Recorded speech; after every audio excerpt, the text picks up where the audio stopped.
Lou Dort. He's one of those defenders that opponents genuinely can't stand dealing with. Dort has committed over 1,200 career personal fouls despite not even being a big man, which tells you everything about how physical his style is. He's not out there padding a box score with points either. He's averaging under 10 points per game, meaning almost everything he does on the floor is purely about making life difficult for whoever he's guarding. He's been assigned to elite offensive stars throughout his career and recognized as an all-defense level perimeter stopper. That kind of role means constant contact, fighting through screens, bodying ball handlers, and contesting every single drive at high intensity. It's not a style that wins you fans on the other team. Then in 2026, he was assessed a flagrant 2 and ejected after tripping Nikola Jokic during a game, with officials ruling the action posed an injury risk. That play immediately triggered a multiplayer confrontation and a wave of technical foul. It's the kind of moment that cements a reputation. Players with low offensive usage, but extremely high defensive contact rates, historically, draw the most negative reactions from opponents. And Dort fits that profile almost perfectly. He's not trying to entertain anybody. He's just there to make scoring feel impossible. And that's exactly what gets under people's skin. Karl Malone, the mailman, delivered on the court for nearly 2 decades, but his off-court history is what defines his legacy for a lot of people. While Malone was in college, he fathered a child with a 13-year-old girl. That was confirmed through legal proceedings and settlements. He initially refused to acknowledge paternity and comply with court orders, leading to legal rulings against him. This wasn't something that quietly disappeared either. Multiple paternity-related legal disputes were resolved through confidential settlements well into his retirement, keeping the controversy alive long after his playing day. And because Malone was a superstar for so long, scoring over 36,000 career points and finishing second on the all-time scoring list at the time of his retirement, there was never a moment where he faded from public view. He stayed in the spotlight, which meant the controversy stayed there too. On the court, he was known for delivering elbows and off-ball contact, particularly in pick-and-roll situations, and he's frequently cited in conversations about the most physical power forwards in the history of the game. The combination of elite production and documented off-court actions created a reputation that followed him everywhere. His legacy discussions consistently circle back to those issues, rather than his performance, which is a difficult reality for any player, but especially one who played at an MVP level for that long. Dillon Brooks. There's a reason he's been called a villain across multiple stops in the league, and it's not because of one moment, it's a pattern. Brooks has racked up high technical foul totals, including reaching suspension thresholds in multiple seasons. He's been fined tens of thousands of dollars for gestures and conduct. He delivered a flagrant 2 foul on Gary Payton II during the 2022 playoffs that caused a fractured elbow. He was ejected for punching Donovan Mitchell in the groin, which resulted in a suspension. He was ejected during the playoffs for below-the-belt contact on LeBron James. These aren't isolated incidents across a long career. They're a concentrated collection of documented plays that span multiple seasons and multiple teams. Beyond the on-court stuff, he publicly called LeBron James Old Orange during a playoff series, which drew widespread backlash, and he refused media availability after losses, increasing the negative coverage around him. He's also been known to shove cameramen and get into confrontations with multiple players throughout games. Even the officiating side of things reflects his reputation. He's had multiple technical fouls rescinded after review, which suggests borderline calls tied to how he's perceived. When your name alone starts influencing the whistle, that's how deep the reputation has gone. By the way, if you guys want to subscribe, I'm going to be posting every day. Thanks. Anyways, Trae Young. The hate for Trae didn't come out of nowhere. It was built deliberately, and a lot of it came straight from him. His style of play became one of the central reasons the NBA changed its officiating emphasis in the 2021-22 season. The league specifically targeted non-basketball moves, including abrupt stops, jumping backward into defenders, and veering sideways into contact, all things Young used regularly to generate free throws. He was among the league leaders in free throws attempted per game during his peak seasons, which fueled the criticism that he was manipulating rules rather than actually scoring. Then in a 2025 play-in game, he threw the ball at a referee, kicked the ball away, and was ejected for 2 unsportsmanlike technical fouls. He's had multiple games involving visible frustration with officiating and made post-game complaints about one-sided calls. But the moment that really locked in the hate was the 2021 playoff series against the New York Knicks. He eliminated New York in 5 games, repeatedly engaged with a hostile crowd, and took a bow at Madison Square Garden. That performance directly led to an entire chant culture forming around him across the country. He didn't shy away from it either. He intentionally embraced the villain identity, which only amplified the reaction from fans everywhere he played. That combination of foul baiting, referee conflicts, and public provocation built one of the most polarizing reputations in the league. Rudy Gobert. There's one moment that defines how a lot of people feel about Gobert, and it happened in March of 2020. Before his positive test was confirmed, he walked up to a press conference table and mocked the COVID-19 precautions by touching all the microphones and recording devices in front of him. Days later, he became the first NBA player confirmed with the virus, and the league suspended the entire season immediately after his diagnosis. That single sequence of events made him one of the most criticized athletes in modern sports history. The fallout didn't stay outside the locker room either. Teammate Donovan Mitchell also tested positive shortly after, and reports confirmed the two had a strained relationship and went through a period where they didn't speak at all. Beyond that moment, Gobert was voted most overrated player in the league by anonymous NBA players at 13.6%. Shaquille O'Neal repeatedly questioned his contract value publicly, calling into question whether he performs like a dominant big despite the massive money attached to his deals. He's also been involved in a team altercation where he punched teammate Kyle Anderson in 2023, resulting in a team suspension. He's a 4-time Defensive Player of the Year, which ties the all-time record, and he anchors elite defenses statistically. But the gap between his advanced metrics and the eye test in playoff matchups, combined with the COVID incident, created a perception problem that's never fully gone away. Zaza Pachulia. There are players who get labeled dirty and never quite shake it. Zaza Pachulia is one of those players, and for very specific reasons. In Game 1 of the 2017 Western Conference Finals, Pachulia closed out under Kawhi Leonard's landing space. Leonard came down directly onto his foot, severely re-aggravated his ankle, left the game, and never returned in that series. The San Antonio Spurs had led by more than 20 points before the injury and went on to lose the series. Spurs coach Greg Popovich publicly condemned the play. Beyond the Leonard situation, Pachulia's play was serious enough that the NBA introduced what became known as the Zaza rule, which penalizes reckless closeouts under shooters.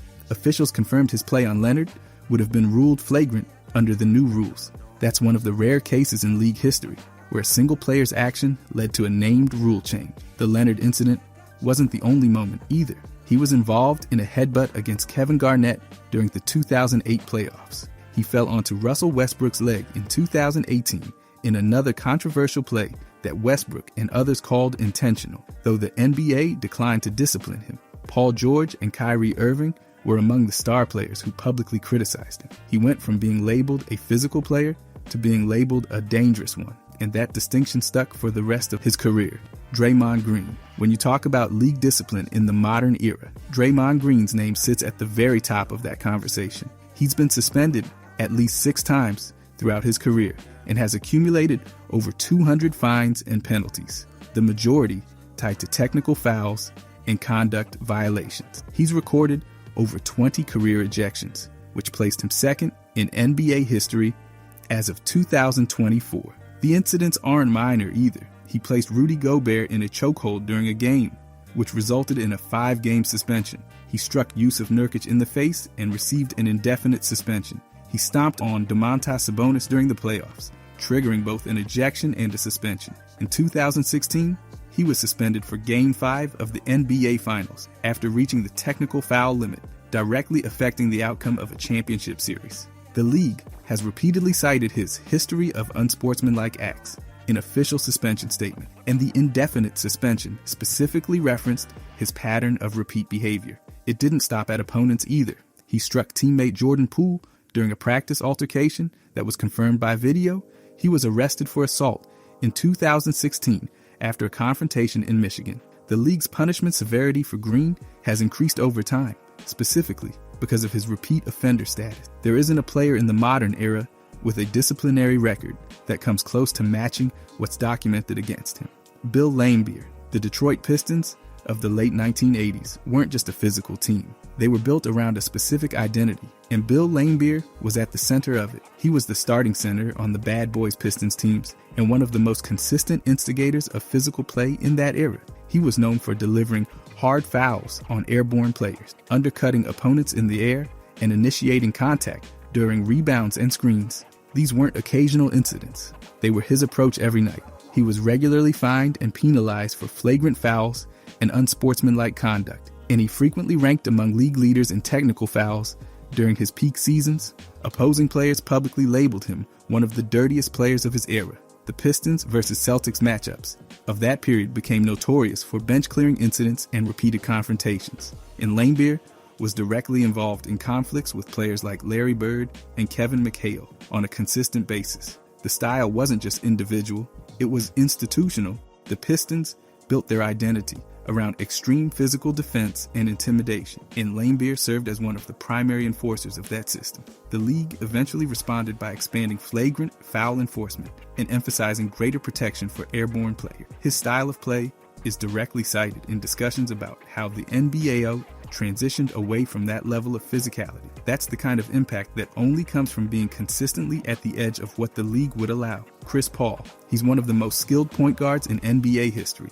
but his reputation on the court goes well beyond the box score. Paul consistently ranks among league leaders in technical fouls for guards, which is notable given that his physical profile isn't built around brute force the way some of the other players on this list are. He's documented across multiple teams for subtle contact plays, including groin-level contact on defenders and pulling jerseys or arms in off-ball situations, actions that fall into borderline foul categories and frequently go unpenalized but create real frustration for opponents. His playoff history includes repeated incidents involving flagrant fouls, technical fouls, and late-game altercations where his team's technical foul accumulation directly influence officiating dynamic. He's been fined multiple times for contact with referees, verbal disputes, and physical escalations, with suspensions occurring during bench-clearing situations. The pattern isn't confined to one stop in his career either. It spans his time with the New Orleans Hornets, the Los Angeles Clippers,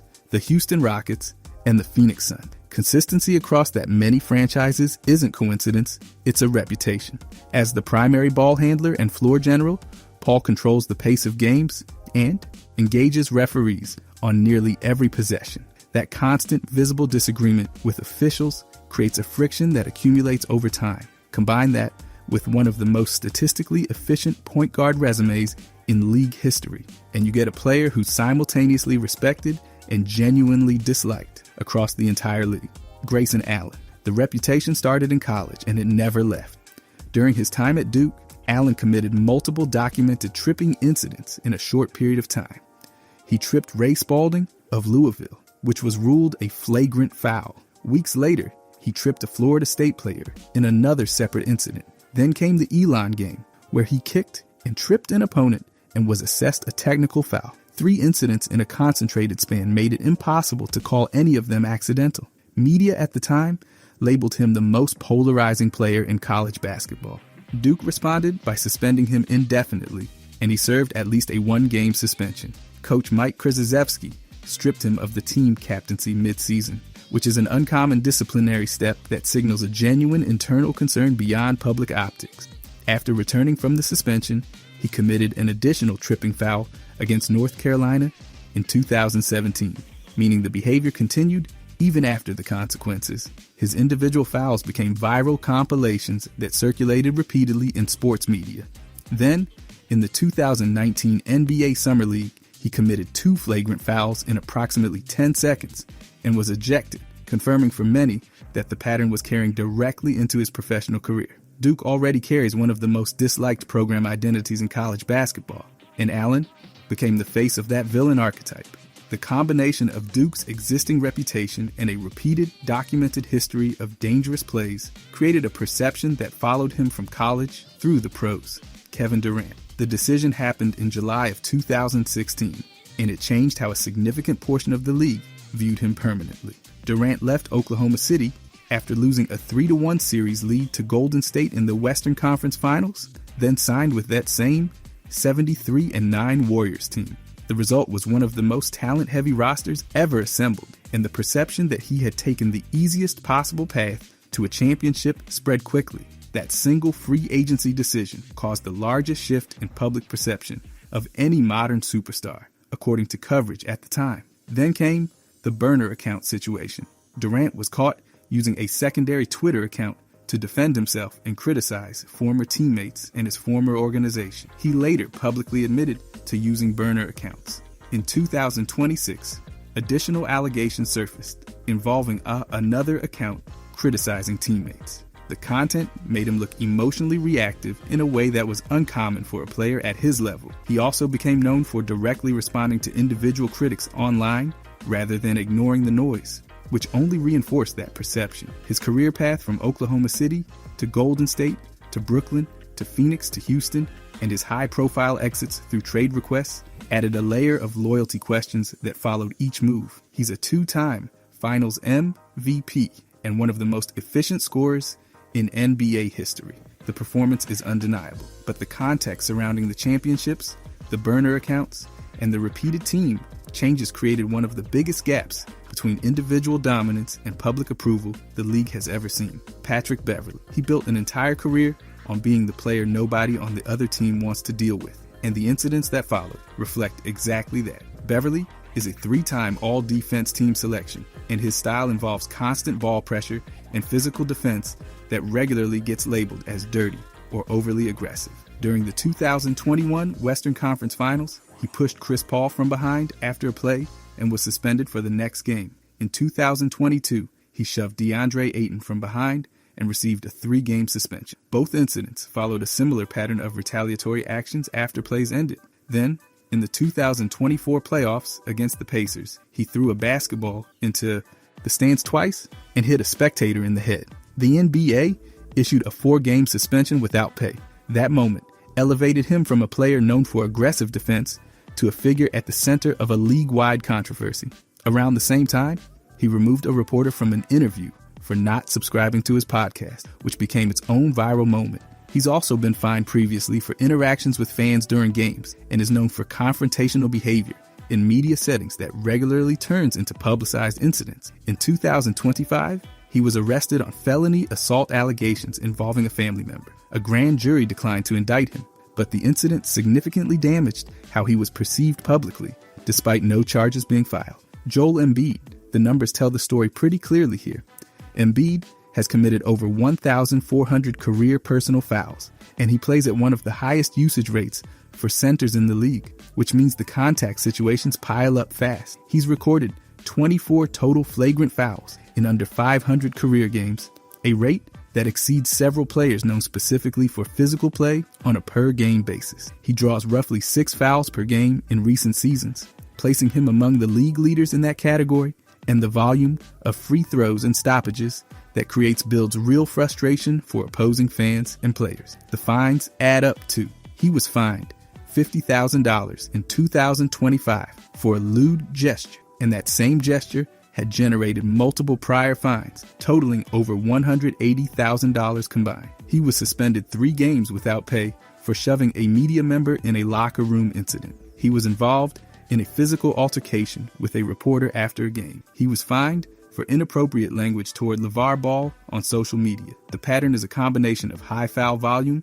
repeated financial penalties, physical incidents with media, and a playstyle that generates constant controversy around groin contact and playoff physicality. Each piece individually might not be enough to define a reputation, but stacked together across multiple seasons, they create a consistent picture of a player who generates significant negative reactions from opponents, fans, and the league itself. LeBron James. The flopping conversation has followed LeBron for years, and it's rooted in actual documented incidents rather than just fan opinion. The NBA implemented anti-flopping fines in 2012 due to league-wide concerns about the practice, and LeBron was among the players officially fined under those rules during the playoffs.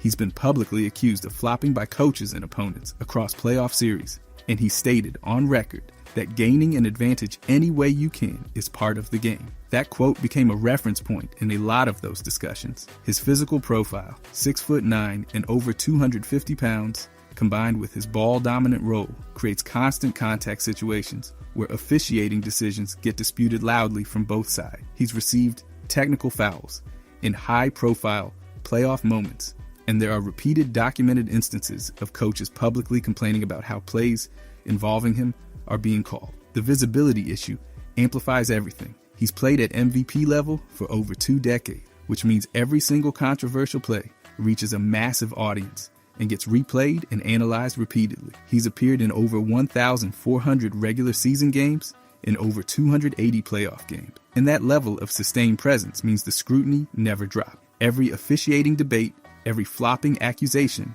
every contested call gets broadcast to the entire league and its fan base simultaneously. The hate toward LeBron isn't rooted in one incident. It's the accumulation of 2 decades of maximum visibility combined with specific documented controversies along the way.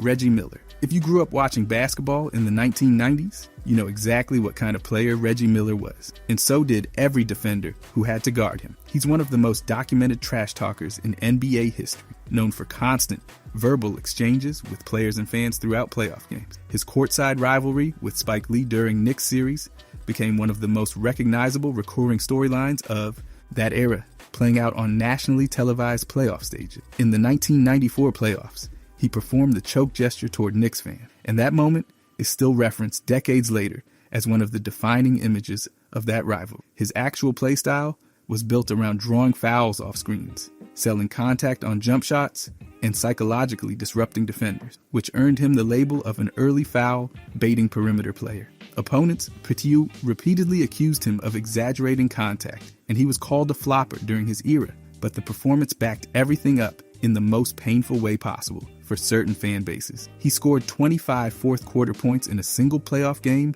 against the Knicks. He recorded 8 points in under 9 seconds against New York in one of the most devastating late-game collapses in NBA history. The Knicks never won a single playoff series against him. He earned the nickname Knicks Killer, specifically because of how consistently and dramatically he performed against them. The combination of trash talk, fan taunting, foul manipulation, and repeated clutch performances against a specific fan base created a rivalry-driven reputation that lasted his entire career. Ben Simmons. The 2021 playoffs against the Atlanta Hawks became the defining moment of his career, and not in a good way. Simmons shot 34.2% from the free throw line during that series, the worst mark in NBA playoff history for a player with 67 or more attempts. He attempted only 3 total fourth-quarter shots across 7 games.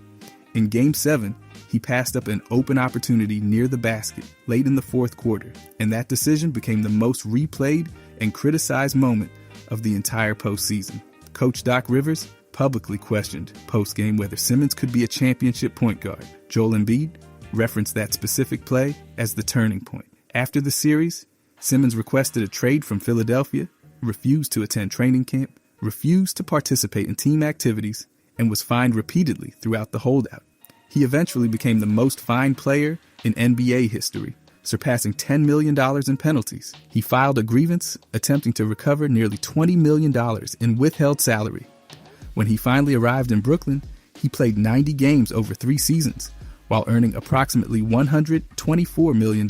He dealt with a herniated disc, nerve impingement, and back surgery, and missed the entire 2022 playoff run. His stats dropped to 6.9 points per game in Brooklyn, a career low. He was a Rookie of the Year winner and a 3-time All-Star, and the gap between that early career profile and what followed is part of what made the situation so dramatic and so widely criticized. Marcus Morris. He's built a reputation across multiple stops in the league as one of the more confrontational forwards in the game, and the documented incidents reflect that.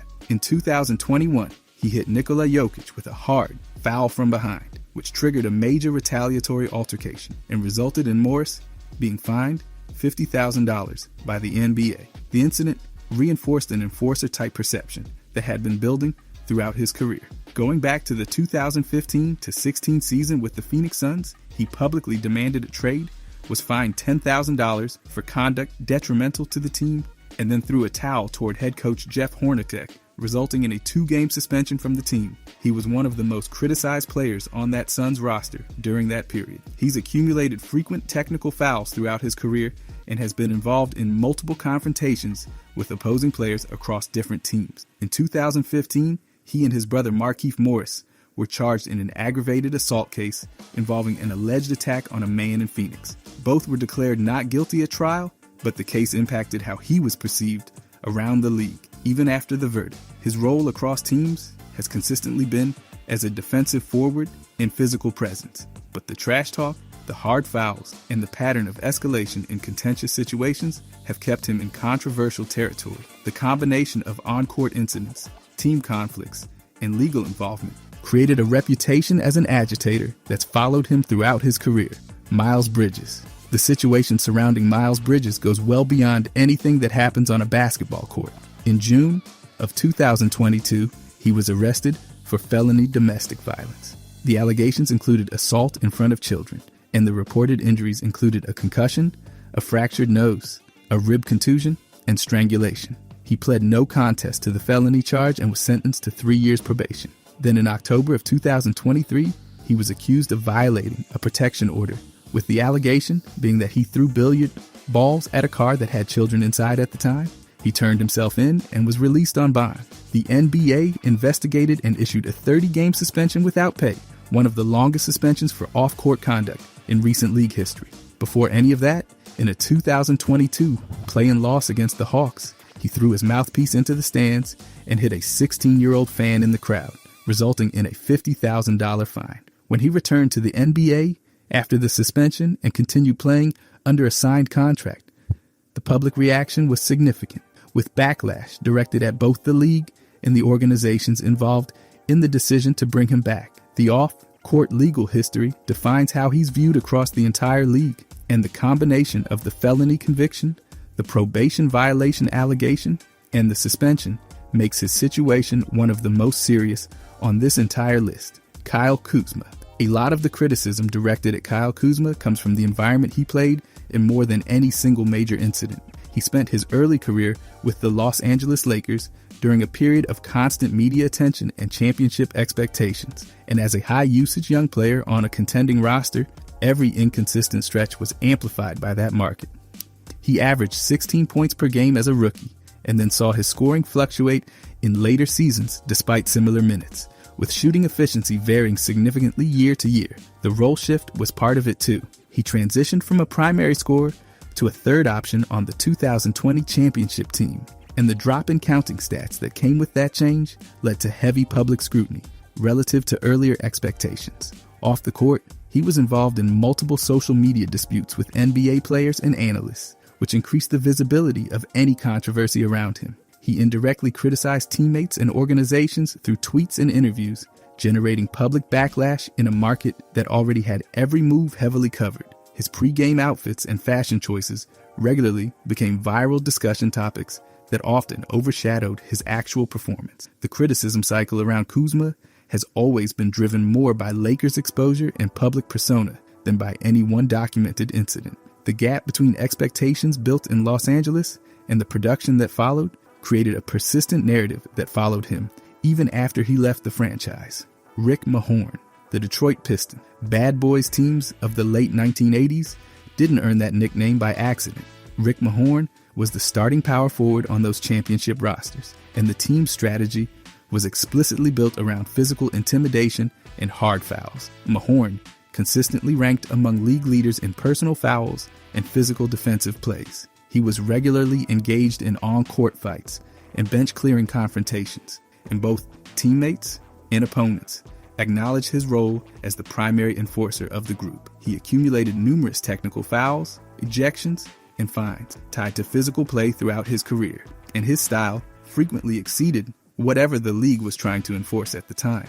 The rivalry games against the Celtics and the Bulls during the playoffs were particularly intense, with Mahorn directly involved in situations where hard fouls escalated into full confrontations. The pattern was consistent. These weren't isolated moments. They were a reflection of how Mahorn played every single night. The impact on league rules followed eventually. The Piston style, with Mahorn as one of its central figures, contributed directly to increased enforcement of flagrant fouls and greater emphasis on protecting airborne players as the NBA moved away from the level of physicality that defined that era. He's viewed as one of the architects of a playing style that the league ultimately had to regulate more strictly. The association with one of the most aggressive teams in NBA history, combined with his individual record of physical and confrontational play, made him one of the more disliked players of his generation. Ron Artest, on November 19th of 2004,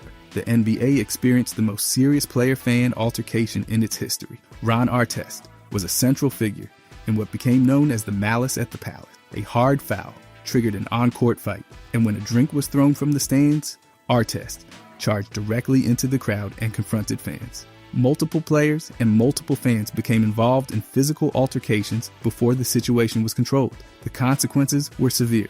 Artest received a suspension of 86 total games, including the playoff, the longest suspension for an on-court incident in NBA history. He lost approximately $5 million in salary as a result. Several players involved, including Artest, faced assault charges and were sentenced to probation and community service through the legal system. The incident triggered major policy changes across the league, including increased arena security, restrictions on alcohol sales near the court, and greater physical separation between players and fans. He was traded shortly after returning from the suspension, and the malice at the palace became the defining reference point for his entire career, regardless of what he did afterward. He was also known throughout his career for hard fouls, technical fouls, and emotional in-game reactions across multiple teams. The combination of a single historic incident with a broader pattern of physical and confrontational play across his entire career established a reputation that never fully separated from his name at any point. Achilles epidemic. In the 2025 NBA playoffs, 3 All-Star guards all tore their Achilles tendons. Damian Lillard, Jason Tatum, and Tyrese Halliburton. All 3 suffered the exact same injury during the postseason, and every single one of them was wearing jersey number 0. Lillard's tear ended his first-round run immediately. Tatum's rupture was so severe that he needed surgery within hours. Halliburton's happened in Game 7 of the NBA Finals, ending Indiana's entire season on the biggest stage possible. Then the 2026 playoffs came around. Devo, also wearing number 0, tore his Achilles less than 1 minute into a playoff game. That's 4 consecutive number 0 players tearing their Achilles across just 2 postseasons. All 4 injuries were non-contact or low-contact plays. All 4 ended seasons on the spot. All 4 players were high-usage pieces on their teams at the time, and every single team lost because of it. Milwaukee lost after Lillard went down. Boston lost after Tatum went down. Indiana lost the finals after Halliburton went down. The pattern's almost too clean to ignore. Same jersey number, same injury, same stage, same outcome. You can chalk it up to coincidence, but the sequence is so exact that it's hard not to notice. 4 players, 4 Achilles tears, 4 eliminations, all wearing 0. Lakers collapse. The 2021 to 2022 Los Angeles Lakers were supposed to win 52.5 games. That was the Vegas projection heading into the season. They finished 33-49 and missed the playoffs entirely. That's a drop of nearly 20 wins from expectation, one of the largest gaps between projection and result ever recorded for a team at that level. The roster had LeBron James, Anthony Davis, and Russell Westbrook. On paper, that's a top Western Conference contender. What actually happened was a complete breakdown at almost every level. The team used over 30 different starting lineups throughout the season. Davis missed significant time with injuries. Westbrook struggled with turnovers, efficiency, and fitting into a half-court offense that wasn't built for his style. The defense dropped dramatically from the previous season, and transition D ranked among the worst in the entire league. The roster had one of the oldest average ages in NBA history, and the spacing problems were constant because of limited three-point shooting across the roster. LeBron couldn't stabilize the season alone. Teams projected above 50 wins almost never fall below 500. Teams at that level almost never miss the playoffs entirely. This one did both. The gap between what everyone expected and what actually happened made it historically extreme, and it's still referenced as one of the biggest contender collapses the league has ever seen. Garnett era. Kevin Garnett entered the NBA in 1995, the exact same season the Chicago Bulls went 72-10. That team is widely considered one of the greatest ever assembled. Garnett was a rookie with the Minnesota Timberwolves that year, and he faced those Bulls directly. Then, 20 years later, in 2015 to 2016, the Golden State Warriors broke that record by going 73-9. Garnett was still active. He faced those Warriors too. That makes him the only player in NBA history whose career directly overlapped both the winningest team of the 90s and the winningest team of the modern era. His career ran from 1995 to 2016, 21 total seasons. And in the games he played against both historic teams, he went 0-3 combined. 0 wins against the 72-10 Bulls, 0 wins against the 73-9 Warriors. The gap between those two seasons is 20 years. Most players either retire long before that window closes or enter the league too late to face the earlier team. Garnett did neither. He competed against Michael Jordan's peak dynasty at the start of his career and against Steph Curry's peak dynasty at the end. One player, two different eras of historic dominance, a direct bridge between the greatest team of one generation and the greatest team of the next. By the way, if you guys want to subscribe, I'm going to be posting every day. Thanks. Anyways, Nas Cult. Nas Reed went undrafted in 2019 and signed with the Minnesota Timberwolves on a two-way contract. 5 years later, he'd won the NBA's Sixth Man of the Year award and signed a 5-year, $125 million extension. But somewhere between those two moments, something unusual happened. His name became a chant. Not a regular chant, but the kind that shows up everywhere. Fans honked car horns outside arenas using his name as a signal. A pizzeria put up a sign that read, "Honk if you love Nas Reed," and it went viral. The Timberwolves distributed Nas Reed towels during the playoffs, and those towels were reselling for over $100. A tattoo artist started offering $20 Nas Reed tattoos, and over 200 people got them. In 1 week, during the playoffs alone, at least 156 confirmed tattoos were done. People put signs on their homes. Minnesota State Fair crop artists made artwork dedicated to him. A Jeopardy contestant named their cat after him. This is a bench player, not a franchise cornerstone, not a first overall pick, not a guy with a decade of stardom behind him. He came in undrafted, developed into a real contributor, and ended up with one of the most genuinely committed fan followings in the entire league. The numbers around it are real, the behavior is documented, and it's completely unlike anything surrounding any comparable role player. Sheboygan team. Sheboygan, Wisconsin has a modern population of around 49,000 people. In 1949, the city's basketball team, the Sheboygan Redskins, joined the NBA through the merger of the National Basketball League and the Basketball Association of America. They played one NBA season, they finished 22-40, made the playoffs, and lost in the Western Division semifinal. Their home arena held around 3,500 people at peak capacity. Larger market executives at the time reportedly described the franchise as a small city or Bush League operation. But during that one season, they went 7-2 to start the year, beating teams like the Boston Celtics and New York Knicks. They also beat the Minneapolis Lakers, who were led by George McCann and won the championship that season by a score of 85-82. Before joining the NBA, Sheboygan had already won the National Basketball League championship in 1942-43 and appeared in 5 championship series. They led the league in defense 5 times during the NBL era. The problem was financial. They couldn't compete with larger market franchises once the NBA structure took over. They left the NBA after one season, joined a smaller league that folded after 1 year, then ran as an independent team until low attendance ended the franchise entirely by 1952. They won a championship before the NBA existed. They beat a dynasty team during their only NBA season, then they disappeared completely. Foster Extender. Scott Foster has been an NBA referee since the 1994-95 season. He's officiated over 1,600 regular season games and over 200 playoff games. At some point, fans started calling him the Extender because teams trailing in playoff series have historically won at a noticeably high rate in games he officiates. The label comes from the idea that his games tend to extend series, forcing Game 6 or Game 7 situations. Fans began tracking specific win rates for trailing teams in his games, and one referenced data set showed leading teams losing 19 of 21 games in certain tracked scenarios. He's been voted the worst referee in the league by NBA players in multiple anonymous surveys. Chris Paul has publicly called the issues personal. James Harden has called him rude and arrogant. During the Tim Donaghy betting scandal, it was documented that Foster and Donaghy exchanged 134 phone calls during the period in question. Foster was not charged with any wrongdoing, but the association was widely reported. He's also known for technical fouls and ejections of star players, including a documented incident where Magic Johnson was ejected and received a suspension. His other nickname is Agent 48. He remains one of the most consistently assigned referees in high-stakes playoff games, and also one of the most controversial figures in league officiating history. The nickname isn't fan speculation at this point. It's documented, widely recognized identity tied directly to how his games play out. Love Explosion. On April 10th, 2022, Kevin Love scored 32 points and grabbed 10 rebounds. That's not unusual for a good game.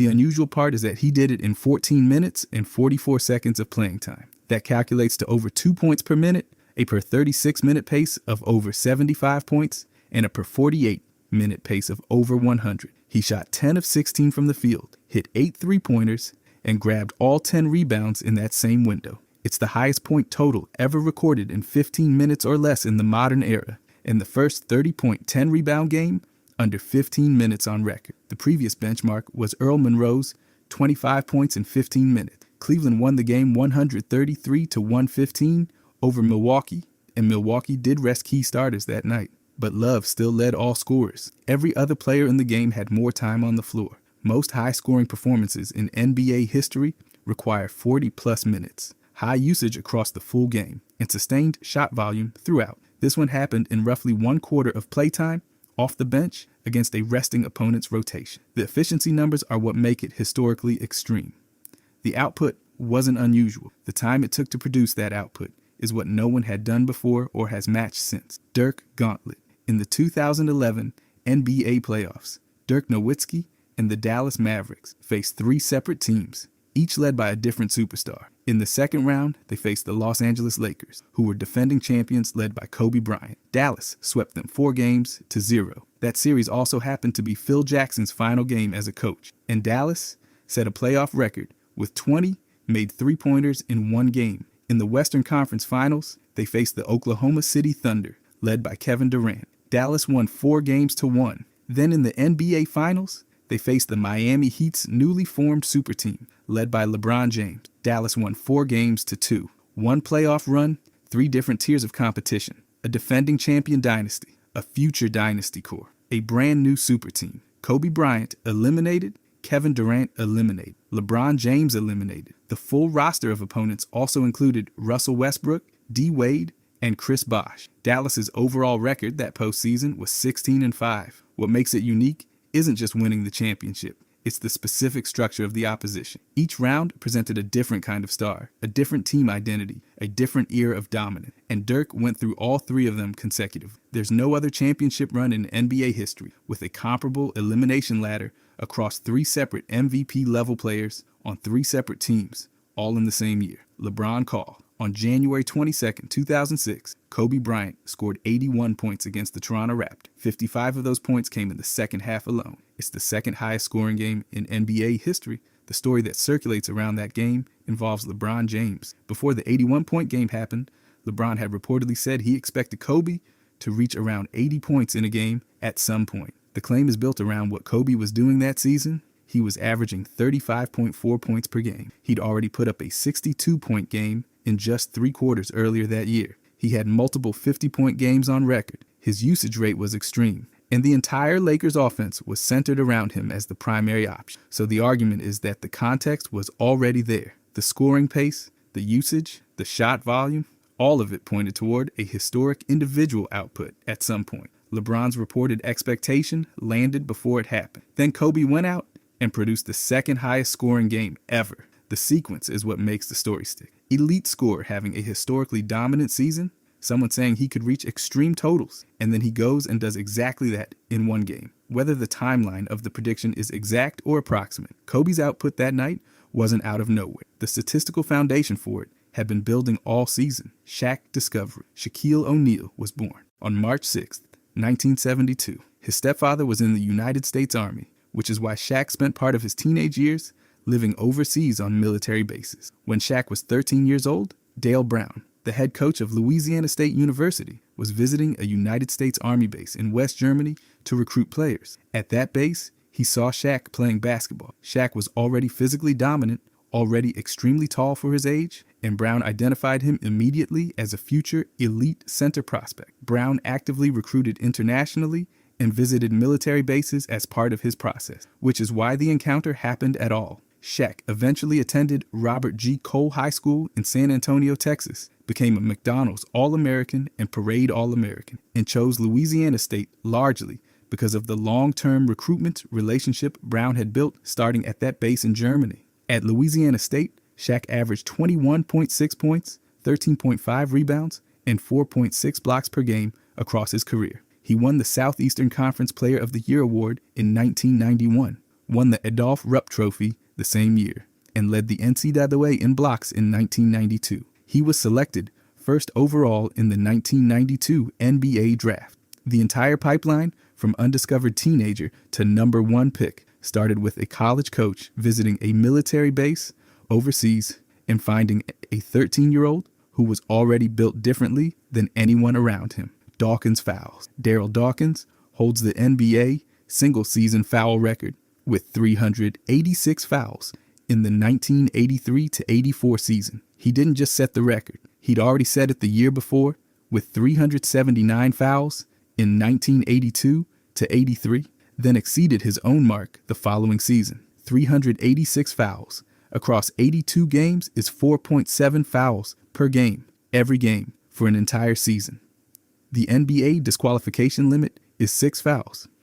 Dawkins was operating near that limit on a nightly basis. He was a center, playing heavy minutes with an extremely physical interior presence. He was drafted directly out of high school in 1975, making him the first NBA player ever drafted straight from high school. The physical style he played with wasn't just statistically extreme, it literally changed the league. In 1979, Dawkins broke 2 backboards in separate games during the same season.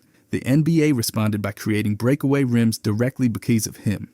His nickname, Chocolate Thunder, was given to him by Stevie Wonder. His career foul totals were higher than some players with significantly longer careers in the league. He broke a record, then immediately broke it again. He forced a rule change that still exists today. And he did all of it while playing on the interior at a level of physicality the league simply hadn't seen before, and eventually had to build new infrastructure around. Magic debut. On October 12, 1979, Magic Johnson played his first NBA game. The opponent was the San Diego Clippers. Magic scored 26 points, grabbed 8 rebounds, recorded 4 assists, and blocked 4 shots as a rookie starting point guard. The other storyline from that same game is what World B. Free did on the opposing side. Free scored 46 points with 7 rebounds, 5 assists, and 7 steals in a debut night opponent performance that would stand out in any era. The game came down to the final moments, and Kareem hit a game-winning skyhook at the buzzer to give the Lakers the win.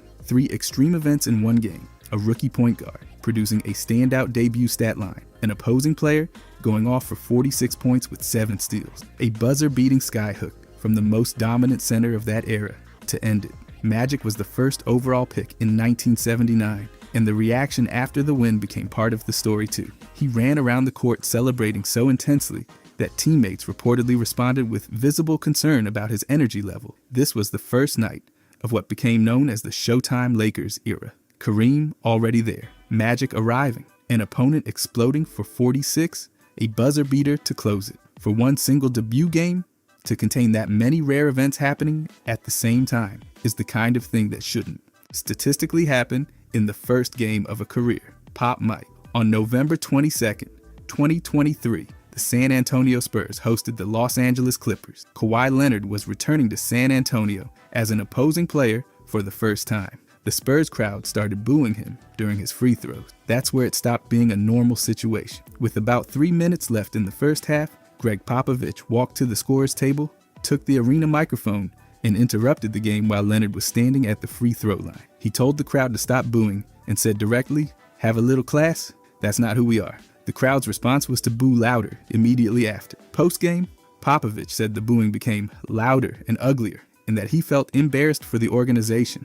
This is historically unusual for multiple reasons. Coaches almost never address fans directly during a live gameplay. The intervention happened mid-game, not in a timeout speech or a press conference. It was directed at his own home crowd. It was a public, real-time defense of a former player from an opposing team, and the crowd completely ignored it. The moment has 3 distinct layers: a crowd expressing hostility toward a former player, a head coach breaking from normal behavior to publicly defend that player on the spot, and then the crowd escalating the exact behavior the coach was trying to stop. The sequence from crowd hostility to coach intervention to crowd escalation makes it one of the most unusual in-game moments a head coach has ever created voluntarily. Giannis clash. Giannis Antetokounmpo was drafted by the Milwaukee Bucks in 2013. That same year, the Bucks acquired Chris Middleton in a trade from the Detroit Pistons. Both players arrived in Milwaukee around the same time and were immediately competing for minutes, roles, and trust within a team that was actively rebuilding. Neither one was an established star yet. Giannis was raw and needed development reps. Middleton was proving himself after being traded early in his career. Both players later admitted that they didn't enjoy practicing against each other during that early period. The practices were described as extremely competitive and physically intense, with both players fighting for playing time and trying to establish themselves in the rotation. That internal competition was the environment they were both developing inside. Over time, roles clarified. Giannis became the clear franchise center. Middleton became a dependable starter and second scoring option. The competition shifted into trust and then into genuine on-court chemistry. In 2021, both were core players on Milwaukee's NBA championship team. Giannis won finals, MVP. Middleton was the second scoring option throughout the run. The structure of the story is what makes it notable. Two players who competed hard against each other and reportedly didn't enjoy it early on eventually became the core of a championship partnership. The friction that existed in practice early in their careers was the same environment that shaped the relationship that produced a title 8 years later. Rodgers burst. In 1994, during a game between the Denver Nuggets and the Utah Jazz, Rodney Rodgers scored 9 points in 9 seconds. He did it with 3 consecutive three-point field goals. The sequence started with around 29 seconds left in the game. Rodgers hit the first three-pointer. Denver then got a steal. The ball came back to Rodgers, and he hit the second three immediately. After another possession recovery, he hit the third. All 3 shots came from long range. All 3 went in without hesitation. Each one required a turnover or a quick recovery by Denver's defense to create the next opportunity. The entire sequence happened in pure shot making. No free throws, no extended possessions, just 3 made threes, back to back to back in under 10 seconds. Despite the run, Denver still lost the game. The reason this matters historically is the comparison. Reggie Miller's 8 points in 9 seconds against the New York Knicks in 1994 is one of the most famous fast-scoring moments in NBA history. Rodgers produced 9 points in the same 9-second window, higher total in the same time frame, and it happened in the same year. Most fast-scoring bursts involve at least some free throws or foul drawing to generate points quickly. This sequence was entirely shot-based, entirely three-point based, and entirely dependent on consecutive defensive turnovers happening in sequence. 3 shots, 3 makes, 9 points, 9 seconds. Lost coach. During the 1954 to 55 NBA season, the Baltimore Bullets started 2-9. Head coach Claire B. was fired. On November 20th, 1954, assistant coach Albert Bartelme was promoted to head coach. He coached 3 games. Then on November 27th, 1954, the franchise ceased operations entirely, making the Baltimore Bullets the last NBA team ever to fold mid-season. What happened next is the part that makes Bartelme's situation unique. The NBA removed all Baltimore Bullets games from official league records. That includes team statistics, player statistics, and opponent statistics. Bartelme's 3 games as head coach are not recognized in official NBA coaching records because the games themselves no longer officially exist. He coached real games in a real NBA season against real opponents. Those games were then deleted from the historical record. A dispersal draft was held the same day the team folded, distributing all Bullets players across the rest of the league. Baltimore didn't have another NBA team until 1963, when the Chicago Zephyrs relocated and took the Bullets name. Bartelme coached 3 games at the highest level of professional basketball in a real season with real outcomes. But because the league erased the entire franchise from its records, his tenure exists in a space where it happened and also officially didn't. He's considered an unofficial official NBA head coach, which is a category that shouldn't logically exist, but does entirely because of how this situation unfolded.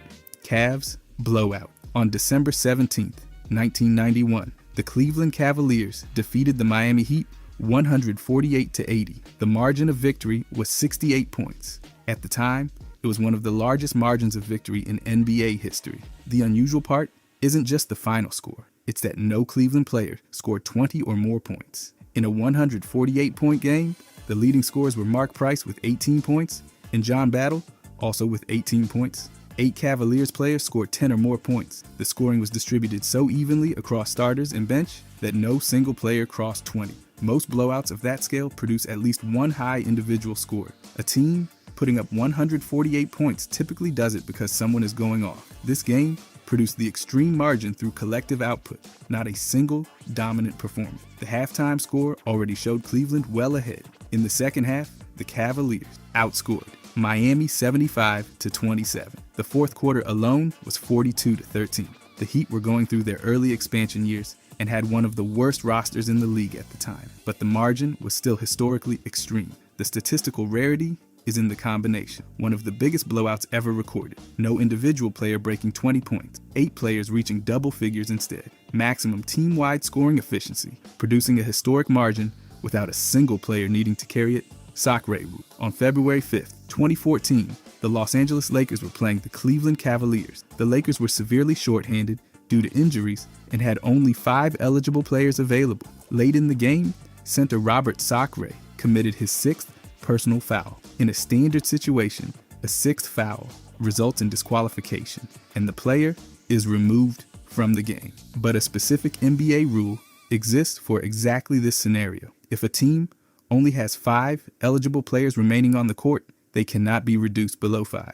So Sacre fouled out and kept playing. Under the rule, every additional foul he committed after the 6th was recorded as a technical foul against the team. Each one gave Cleveland a free throw attempt. Sacre officially fouled out, was officially still on the court, and continued playing the game regardless. This is one of the few documented modern NBA examples of that rule being applied in a real game.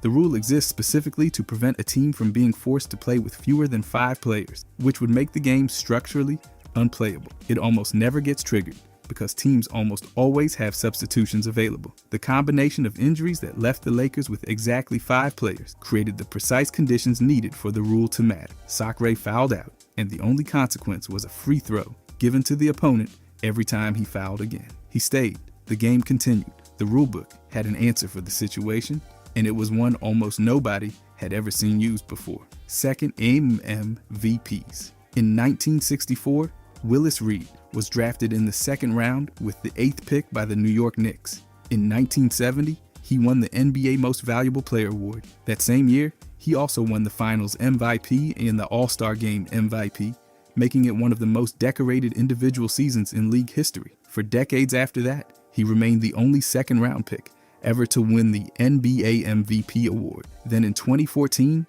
Nikola Jokic was drafted by the Denver Nuggets in the second round with the 41st overall pick. In 2021, Jokic won the MVP. Then he won it again in 2022. That made him the first second-round pick to win the award since Willis Reed, more than 50 years earlier. The gap between the two is the entire point. MVP winners are overwhelmingly top draft picks, lottery selections, and franchise cornerstones identified before they ever played an NBA game. Second-round picks enter the league with lower expectations, reduced guarantees, and far less institutional belief behind them. The historical record reflects that reality.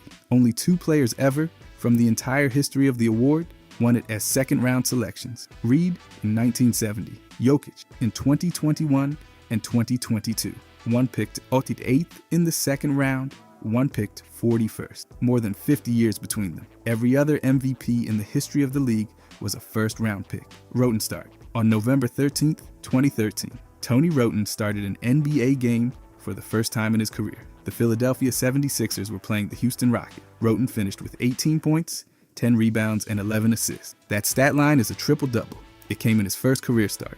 At the time, no player in NBA history had ever recorded a triple-double in his very first career start. Roten had played in NBA games before that night, but always off the bench. He'd never been in a starting lineup. The first time he was given a starting role, he immediately produced a line that most players never hit in any game of their careers, let alone their first opportunity as a starter. The game itself went to overtime, and Philadelphia won 123-117. Roten's production spanned all 3 major statistical categories across a game that lasted longer than regulation. The historical significance is in the timing. Triple-doubles are rare. First career starts are one-time events. The overlap between those two things had never happened before in league history. It happened the first time Roten was handed a starting spot. He hadn't done it off the bench. He hadn't done it in a lesser role. He stepped into a starting position for the first game ever and immediately recorded a historical first in a league that had been operating for decades before he played a single minute as a starter. Los Angeles Lakers. Lamar Odom's name doesn't come up nearly enough when people talk about the 2009 and 2010 Lakers championships, and that's honestly a problem. He wasn't just a role player filling minutes. He was the most versatile piece on both rosters. At 6'10", he could handle the ball like a guard, post up like a forward, and rebound like a center. In 2010 to 2011, he averaged 14.4 points, 8.7 rebounds, and 3 assists per game on 53% shooting. That's a starter's production coming off the bench every single night. He won the 6th Man of the Year award that season, becoming the only Laker ever to win it. When he started, he averaged 16.3 points and 10.2 rebounds per game. He shot 38.2% from 3, a career high. Research models from the 2009 season ranked him among the top defensive contributors on the team. He never made an All-Star game despite all of that. He was one of the most complete, non-All-Star players of his generation. Minnesota Timberwolves, the 2003 to 2004 Timberwolves, finished 58-24, the best record in franchise history. Kevin Garnett won the Most Valuable Player award that season, and rightfully so. But Sam Cassell was right there next to him, producing at an all-star level most people have completely forgotten about. Cassell averaged 19.8 points and 7.3 assists per game on 49% shooting. For a guard at that volume, 49% is elite efficiency. He earned All-Star and All-NBA Second Team honors that year. He controlled the pace of a team built around Garnett and handled every late-game possession. Minnesota surpassed the San Antonio Spurs, Los Angeles Lakers, and Sacramento Kings to claim the #1 seed in the Western Conference. Cassell averaged 35 minutes a night and was the most trusted offensive weapon besides Garnett. The Timberwolves never came close to that record after he left. He made one All-Star game in his career, and it came during the greatest season in franchise history, New York Knicks. Allen Houston's legacy got reduced to one moment, and that's not fair to what he actually built in New York. The shot against Miami in the 1999 playoffs was iconic, but it wasn't the whole story. Houston averaged 18.7 points per game in those playoffs, leading the team in scoring on a run that ended with New York reaching the NBA Finals as an 8 seed. That path required beating the Miami Heat, Atlanta Hawks, and Indiana Pacers. Houston was the primary offensive engine throughout. He put up multiple seasons averaging over 20 points per game for the Knicks during his tenure. He shot consistently high percentages from the mid-range and free throw line, making him one of the most reliable offensive options the franchise had from 1996 through 2001. The Knicks reached the playoffs every year in that stretch. He played alongside Patrick Ewing and Latrell Sprewell, which split the spotlight constantly. His role as the primary perimeter scorer was real and sustained. Injuries shortened his peak, but the production during his healthy years was legitimate and consistent. Oklahoma City Thunder Serge Ibaka led the NBA in blocked shots for 4 consecutive seasons from 2011 through 2014. Not once, 4 straight years. In 2011 to 2012, he averaged 3.6 blocks per game, the highest single season rate in over a decade. He shot 57.3% from the field in 2012 to 2013. Elite efficiency for any player, let alone a rim protector. He grew his scoring from 9.1 points per game in 2012 to 15.1 in 2014, while maintaining historic defense numbers. He finished second in Defensive Player of the Year voting in 2012 and third in 2013. He made 3 straight all-defensive first teams from 2012 through 2014. The Thunder reached the 2012 NBA Finals with Ibaka anchoring their entire defense. He never won the Defensive Player of the Year award, despite being arguably the most dominant rim protector of his era. That's a significant oversight by any measure. Dallas Mavericks. The 2011 Dallas Mavericks defeated LeBron James, D. Wade, and Chris Bosh in the NBA Finals. Dirk Nowitzki won the Finals Most Valuable Player and received most of the credit, which makes sense. But Tyson Chandler was the reason that team had a defense capable of beating Miami. Chandler won the Defensive Player of the Year award the following season in 2012. He posted a field goal percentage of 67.9% that year, one of the top 3 marks in league history at that point. His rim protection and pick and roll coverage gave Nowitzki the freedom to focus entirely on offense. When Dallas lost him after the championship, their defensive ranking collapsed from elite to one of the worst in the league within 1 season. That's a direct and measurable correlation. He was also a gold medalist at the 2012 Olympics and a World Cup champion in 2010. Chandler was the structural foundation of a championship defense, and his name still rarely comes up when that 2011 run gets discussed. Boston Celtics. Dennis Johnson won 3 NBA championships in 1979, 1984, and 1986. He was named Finals Most Valuable Player in 1979, averaging 22.6 points, 6 rebounds, and 6 assists per game in that series. He was selected to 9 consecutive All-Defensive teams, including 6 first-team selections, one of the most decorated defensive guard stretches in league history. He made 5 All-Star games and earned All-NBA first-team recognition. He retired with over 15,000 career points and 5,000 assists. In the 1986 championship season, he averaged 15.6 points, 5.8 assists, and 1.4 steals per game. He was the primary perimeter defender on a Celtics team that faced the best guards in the league every postseason. Boston retired his number 3 jersey, and he was inducted into the Hall of Fame in 2010. Despite all of that, he's rarely included in conversations about the greatest guards of his generation.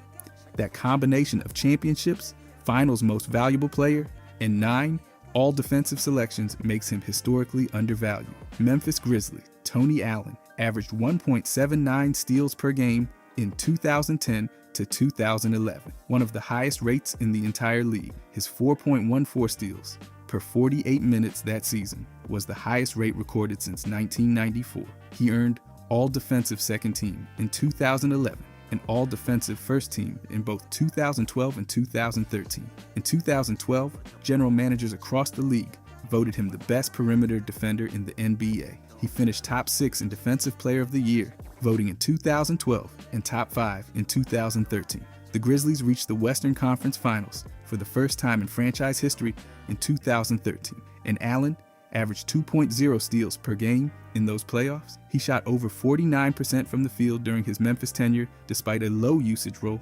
He never made an All-Star game. His impact came through containment and disruption rather than scoring, which meant it never translated to highlight reels. Memphis built its entire identity around his defense. Miami Heat. Goran Dragic spent years as the primary offensive initiator in Eric Spoelstra's system. After arriving in Miami in 2015, he made the All-Star game in 2018, one of the highest individual honors a player can receive during the regular season. His career averages sit at 13.3 points and 4.7 assists per game. In the 2020 playoffs, before suffering an injury in the NBA Finals, he was averaging 20.9 points per game and leading Miami in scoring. That Heat team reached the finals without LeBron James or Kyrie Irving. Dragic was the engine of that offense. He won the Most Improved Player award in 2014 with Phoenix and earned all NBA third team honors. He also led Slovenia to Eurobasket gold in 2017 and was named Tournament Most Valuable Player. His pick and roll efficiency in Spoelstra's system was a consistent strength across multiple seasons. The finals injury reduced how people remember his contribution, but the production before that moment was sustained and legitimate across multiple postseason runs. Golden State Warrior. Iggy was named NBA Finals Most Valuable Player in 2015. He wasn't even starting that season. Golden State moved him to the bench to optimize their lineup, and he still won the highest individual postseason honor available. His primary finals assignment was guarding LeBron James, and the Warriors won the championship in 6 games. Iguodala played in 6 straight NBA Finals from 2015 through 2020, winning 4 championships with Golden State. His career totals include 13,968 points, 6,047 rebounds, and 5,147 assists.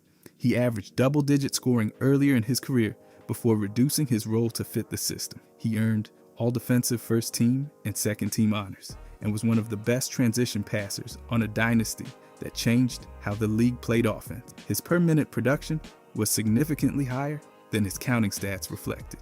Playing alongside Curry, Klay Thompson, and Kevin Durant kept the spotlight elsewhere. But Iguodala was a Finals Most Valuable Player and 4-time champion. Charlotte Hornets. Del Curry finished as the franchise leader in three-pointers made during the original Charlotte Hornets era with 929.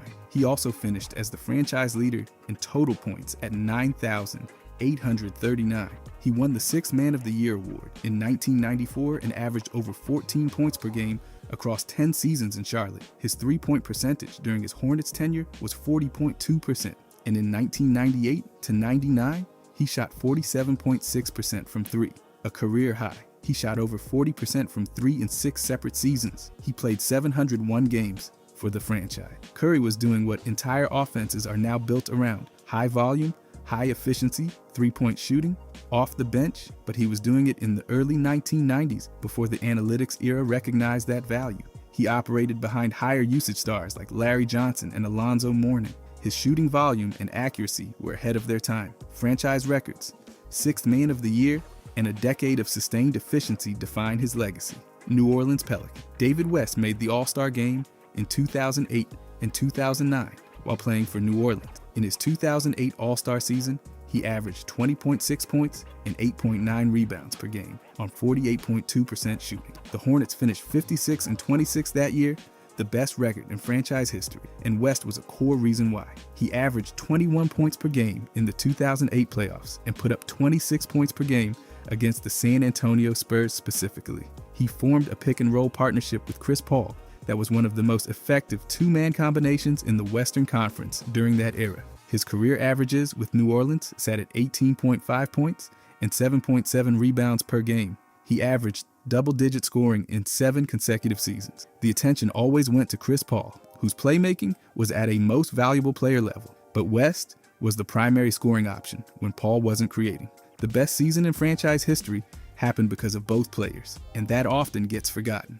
Denver Nuggets. Aaron Gordon won an NBA championship with Denver in 2023, and his role in that run was more significant than his name recognition suggests. He averaged 13.4 points, 6.6 rebounds, and 3 assists per game in the 2023 playoff on 51.8% shooting.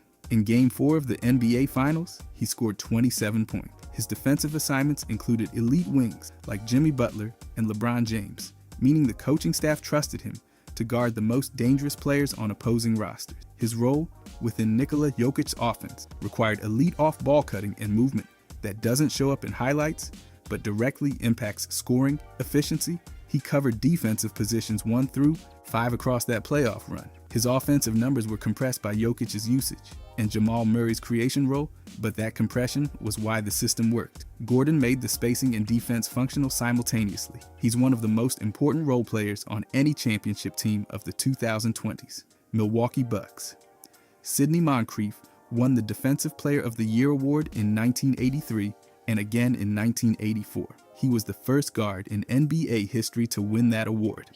He made 5 All-Star games and earned 5 All-NBA selections. In 1982 to 83, he averaged 21.7 points per game. His career peak averages included 20.2 points, 5 rebounds, and 4.5 assists per game, while shooting over 50% from the field as a guard. Those efficiency numbers at that scoring volume are elite for any era. He led the Bucks to more than 50 wins in multiple seasons during the 1980s and finished in the top tier of most valuable player voting during his peak years. He earned All-Defensive Team honors 5 times. The attention of that era went to bigger names and bigger markets. Back-to-back Defensive Player of the Year awards, sustained All-Star production, and over 50% shooting from the field as a guard. For the Bucks, he was the franchise cornerstone for an entire decade. Utah Jazz. Mark Eaton holds the NBA record for blocks per game in a single season, averaging 5.56 per game in 1984 to 1985. That number has never been matched. He finished that season with 456 total blocks, still the single season record. The previous record was 393. He didn't just break it, he broke it by 63 blocks. He led the league in blocked shots in 4 separate seasons and averaged more than double the blocks of the second-place player in 1985. He was named All-Defensive First Team 3 times and won the Defensive Player of the Year in 1985 and again in 1989. In one playoff game, he recorded 10 blocks, the first player in league history to do so. He averaged 11.3 rebounds per game in 1985, finishing top 5 in the league. He anchored the Utah defense during the rise of John Stockton and Karl Malone. His records are all-time marks, and he still doesn't get mentioned enough. Los Angeles Clippers. Elton Brand was selected with the first overall pick in the 1999 NBA draft. He made the All-Star game in 2002 and 2006 and earned All-NBA second-team recognition in 2006. In 2001 to 2002, he averaged 18.2 points, 11.6 rebounds, and 2 blocks per game. He led the league in offensive rebounds in 2000 and again in 2002. His field goal percentage stayed above 50% in multiple peak seasons. He averaged nearly 38 minutes per game at his peak, carrying a heavy workload for a Clippers franchise with very little surrounding talent. His career averages sit at 15.9 points, 8.5 rebounds, and 1.7 blocks per game. His prime overlapped with Tim Duncan, Kevin Garnett, and Dirk Nowitzki, the 3 most dominant big men of that generation. Despite competing against that group for recognition, he earned All-Star honors and All-NBA recognition. He's one of the most productive players in Clippers franchise history relative to how little he's discussed. Detroit Piston. Richard Hamilton was the leading scorer on the 2004 Detroit Pistons championship team, averaging 21.4 points per game in those playoffs. He averaged 17.6 points per game across his career and made 3 All-Star games. He played in 6 consecutive Eastern Conference Finals from 2003 through 2008. His scoring style was built entirely around off-ball movement, running through screens at a rate among the highest of any guard in that era. He generated offense through conditioning, cutting, and positioning rather than isolation, which made his production harder to see in highlights, but just as real statistically. The Pistons won their championship in 2004 without a traditional superstar, and Hamilton was the primary offensive option in that system. The defensive identity, anchored by Ben and Rasheed Wallace, received more attention, even though Hamilton's scoring was equally essential to the title. 6 straight Eastern Conference Finals appearances as a team's primary scorer represent sustained excellence that his historical recognition doesn't reflect. Washington Wizards. Anton Jamison made the All-Star game in 2005 and 2008 while playing for Washington. He was a central piece of the Wizards,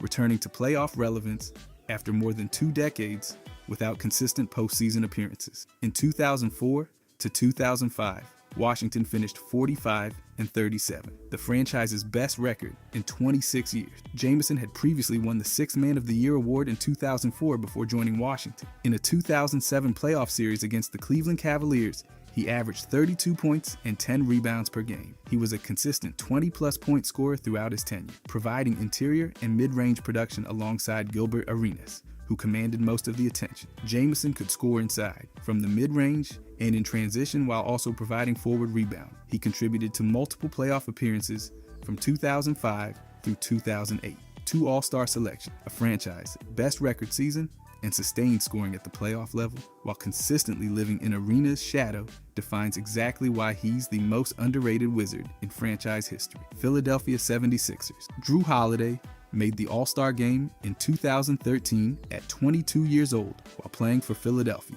That season, he averaged 17.7 points, 8 assists, and 4.2 rebounds per game across 78 starts, logging 37.5 minutes per night. He ranked in the top 10 in assists per game in the league that year. He averaged 15.8 points and 5.2 assists per game in the 2012 playoff at 38 minutes per game. He posted 1.6 steals per game across multiple early seasons. He was producing at an all-star level during a transitional period for the franchise when the roster around him wasn't built to compete for anything significant. That lack of team success meant limited national attention, even as his individual numbers were clearly elite. His defense was already developing into something special in Philadelphia, and the recognition he later earned as one of the best perimeter defenders in the league was built on a foundation established with the Sixers. His Philadelphia years are consistently undervalued in any discussion of his overall career. Orlando Magic. Nick Anderson is second all-time in Orlando Magic franchise, scoring history with 10,650 points. He was the franchise's first ever draft pick in 1989. He averaged 19.9 points per game in 1995 to 96. He averaged at least 15 points per game in 6 consecutive seasons. He played 692 games for the Magic and averaged 16.3 points, 5.1 rebounds, and 2.8 assists per game across his career. He shot 47% from the field in his peak scoring seasons and averaged over 1.6 steals per game in multiple seasons. He was a key starter on the 1995 team that reached the NBA Finals alongside Shaq and Penny Hardaway. He's second all-time in franchise scoring. To this day, the 1995 Finals moment that most people associate with his name unfairly overshadowed more than a decade of consistent two-way production. Remaining second all-time in franchise scoring while being treated as an afterthought in franchise history discussions is genuinely surprising. Phoenix Suns, Kevin Johnson averaged 17.9 points and 9.1 assists per game across his career. In 1988 to 89, he averaged 22.5 points and 11.4 assists per game on 49% shooting from the field. That combination of volume and efficiency is rare for any guard in any era. He averaged over 10 assists per game in multiple seasons and ranked in the top 40 all-time in box plus minus at approximately 3.89 according to Basketball Reference. He earned All-NBA second team honors 3 times. He led the Phoenix Suns to the 1993 NBA Finals as the primary point guard, averaging 17.7 points and 7.8 assists per game in that postseason. He was competing for recognition in an era that included Magic Johnson, Isaiah Thomas, and John Stockton. Despite that, his efficiency and playmaking numbers held up against anyone in the league during his peak. The 1993 Finals run is most often tied to Charles Barkley's most valuable player season, but Johnson was running that offense every night. Chicago Bull. Horace Grant was a starting power forward on 3 consecutive Chicago Bulls championship teams from 1991 through 1993. In 1991 to 92, he averaged 14.2 points, 10 rebounds, and 1.6 blocks per game on 57.8% shooting. He averaged double-digit rebounds in multiple seasons and played over 35 minutes per game during those championship years. He made the All-Star game in 1994, immediately after leaving the Bulls, showing the league recognized his production level once he wasn't sharing a roster with Michael Jordan and Scottie Pippen.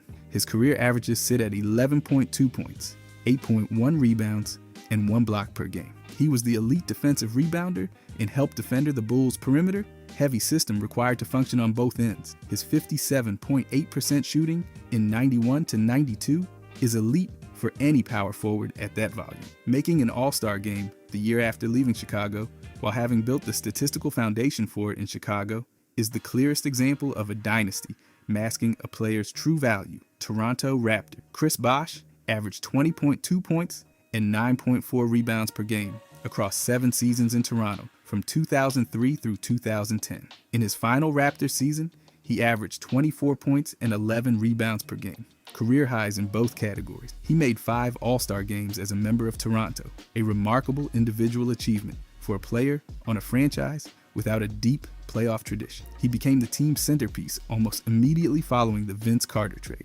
When he missed games in 2006 due to injury, Toronto went 1-10 without him, directly showing how dependent the team was on his presence. He ranks among franchise leaders in both career points, over 10,000, and career rebounds, over 4,700. His offensive rebounding rate placed him in the top 5 in the league in certain seasons. The narrative around his career became defined by his Miami years, where his role was significantly reduced. That shift made people forget how dominant and self-sufficient he was in Toronto for 7 full seasons. His Raptors tenure is genuinely one of the most underrated individual runs in franchise history. Houston Rockets. Ralph Sampson won the Rookie of the Year award in 1984 and made 4 All-Star games across his career. He formed the Twin Towers lineup with Hakeem in Houston, and that combination led the Rockets to the 1986 NBA Finals. In the 1986 playoffs, he averaged 20 points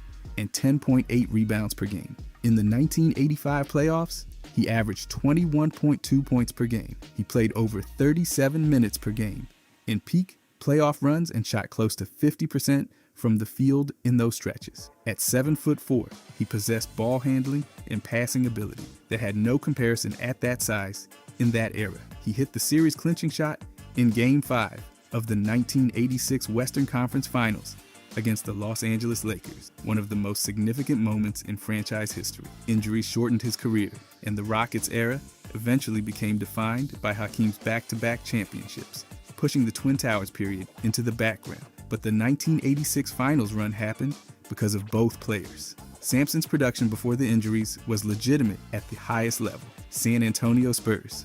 Manu won 4 NBA championships with San Antonio in 2003, 2005, 2007, and 2014. He won the 6th Man of the Year award in 2008. He made 2 All-Star games and earned 2 All-NBA selections. His career totals include over 14,000 points and over 4,000 assists. In the 2005 championship playoffs, he averaged 20.8 points per game. He regularly closed games despite coming off the bench, meaning the coaching staff trusted him in the highest leverage situations every night. He pioneered the Euro-step move in the NBA, changing how guards attack the rim across the entire league. He ranked in the top 5 in Spurs franchise history in minutes, rebounds, and assists. He led Argentina to Olympic gold in 2004. His per-minute production was significantly higher than his counting stats suggested because he voluntarily accepted a reduced role to fit a system built around Tim Duncan and Tony Parker. 4 championships, elite efficiency, and a lasting influence on how the game is played. That's the Manu story that doesn't get told enough. Indiana Pacers. Mark Jackson won the Rookie of the Year award in 1988, averaging 13.6 points and 10.6 assists per game in his debut season. He's one of the top 5 all-time leaders in career assists in NBA history, reflecting elite playmaking sustained across a very long career. He was the starting point guard for the Indiana Pacers team that reached the 2000 NBA Finals, the closest the franchise has ever come to winning a championship. He controlled pace and facilitated a half-court offense built around Reggie Miller's shooting. His ability to deliver entry passes to big men in exactly the right position was a defining skill throughout his career. He averaged over 8 assists per game in 5 different seasons. He led multiple franchises to playoff contention, including the New York Knicks and the Pacers, showing his value transferred across different rosters and contexts. His limited scoring reduced how often he appeared in individual recognition conversations, but his assist total, his finals appearance with Indiana, in a decade of elite playmaking made him far more valuable than his historical reputation reflects. Cleveland Cavaliers. Mark Price made 4 All-Star games and earned All-NBA, a first-team recognition in 1993. He was a member of the 50-40-90 club in 1988 to 89, shooting 50% from the field,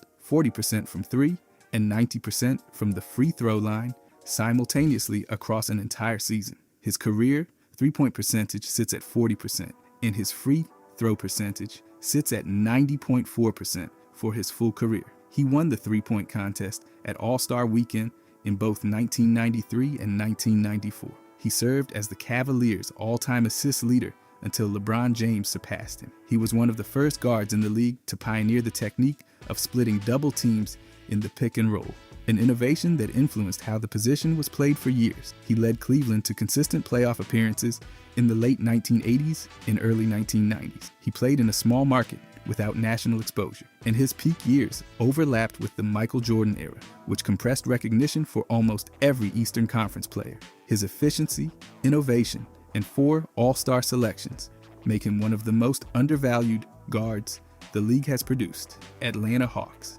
Joe Johnson made 6 All-Star games in his career, with 5 selections coming as a member of the Atlanta Hawks between 2007 and 2012. In 2009 to 2010, he averaged 21.4 points per game, ranking in the top 10 in NBA scoring that season. He averaged over 20 points per game in 5 consecutive seasons during his Atlanta peak. His career averages with the Hawks sit at 20.9 points, 4.4 assists, and 4.2 rebounds per game. He led Atlanta to 6 straight playoff appearances from 2008 through 2013, with the Hawks reaching 50 or more wins in multiple seasons during that stretch. In the playoffs with Atlanta, he averaged 18.1 points per game, showing his production held up in the postseason. His scoring style was isolation heavy, and he consistently ranked among the league leaders in isolation possessions. He delivered multiple game-winning shots in both the regular season and playoffs, operating in an era where LeBron James, D. Wade, and Kobe Bryant dominated the wing scorer conversation, meant any player at his level without a championship received less attention than deserved. Sacramento Kings. Mike Bibby averaged 19.1 points per game in the 2002 playoffs for Sacramento. Against the Los Angeles Lakers in the 2002 Western Conference Finals, he averaged 20.3 points per game and hit a game-winning shot in Game 5. The 2001 to 2002 Kings are considered by many analysts one of the best teams to never win a championship, finishing with a league-leading offensive rating. Bibby was the starting point guard on that team. His career averages sit at 14.7 points and 5.5 assists per game. He averaged 17.6 points per game in 2005 to 2006, his peak regular season. He shot over 40% from three in multiple seasons alongside Chris Webber, Peja Stojakovic, and Vlade Divac. He played 80 or more games in multiple seasons, showing real durability across his Sacramento tenure. The Kings system highlighted Webber's passing and Stojakovic's shooting, leaving Bibby's contributions somewhat invisible despite consistent and clutch production. His playoff scoring averages for a point guard in that era were genuinely elite and remain underappreciated in franchise history discussions. New Jersey Nets. Kenyon Martin was the first overall pick in the 2000 NBA draft. He appeared in 2 consecutive NBA Finals with New Jersey in 2002 and 2003. In the 2002 playoffs, he averaged 16.7 points and 8.3 rebounds per game. In the 2003 playoffs, he averaged 20.4 points per game, leading the entire Nets roster in scoring. His career averages sit at 12.3 points and 6.8 rebounds per game. He averaged over 35 minutes per game during both finals runs and combined for over 1.7 steals and blocks per game in multiple seasons. He was a defensive forward capable of guarding multiple positions while providing interior scoring and transition finishing. Most credit for those finals runs goes to Jason Kidd's playmaking, but Martin led the team in scoring during the 2003 postseason, a first overall pick delivering back-to-back finals appearances in his first 3 seasons is significant production by any standard. Kidd's reputation has consistently compressed how Martin's contributions to those Nets teams are remembered.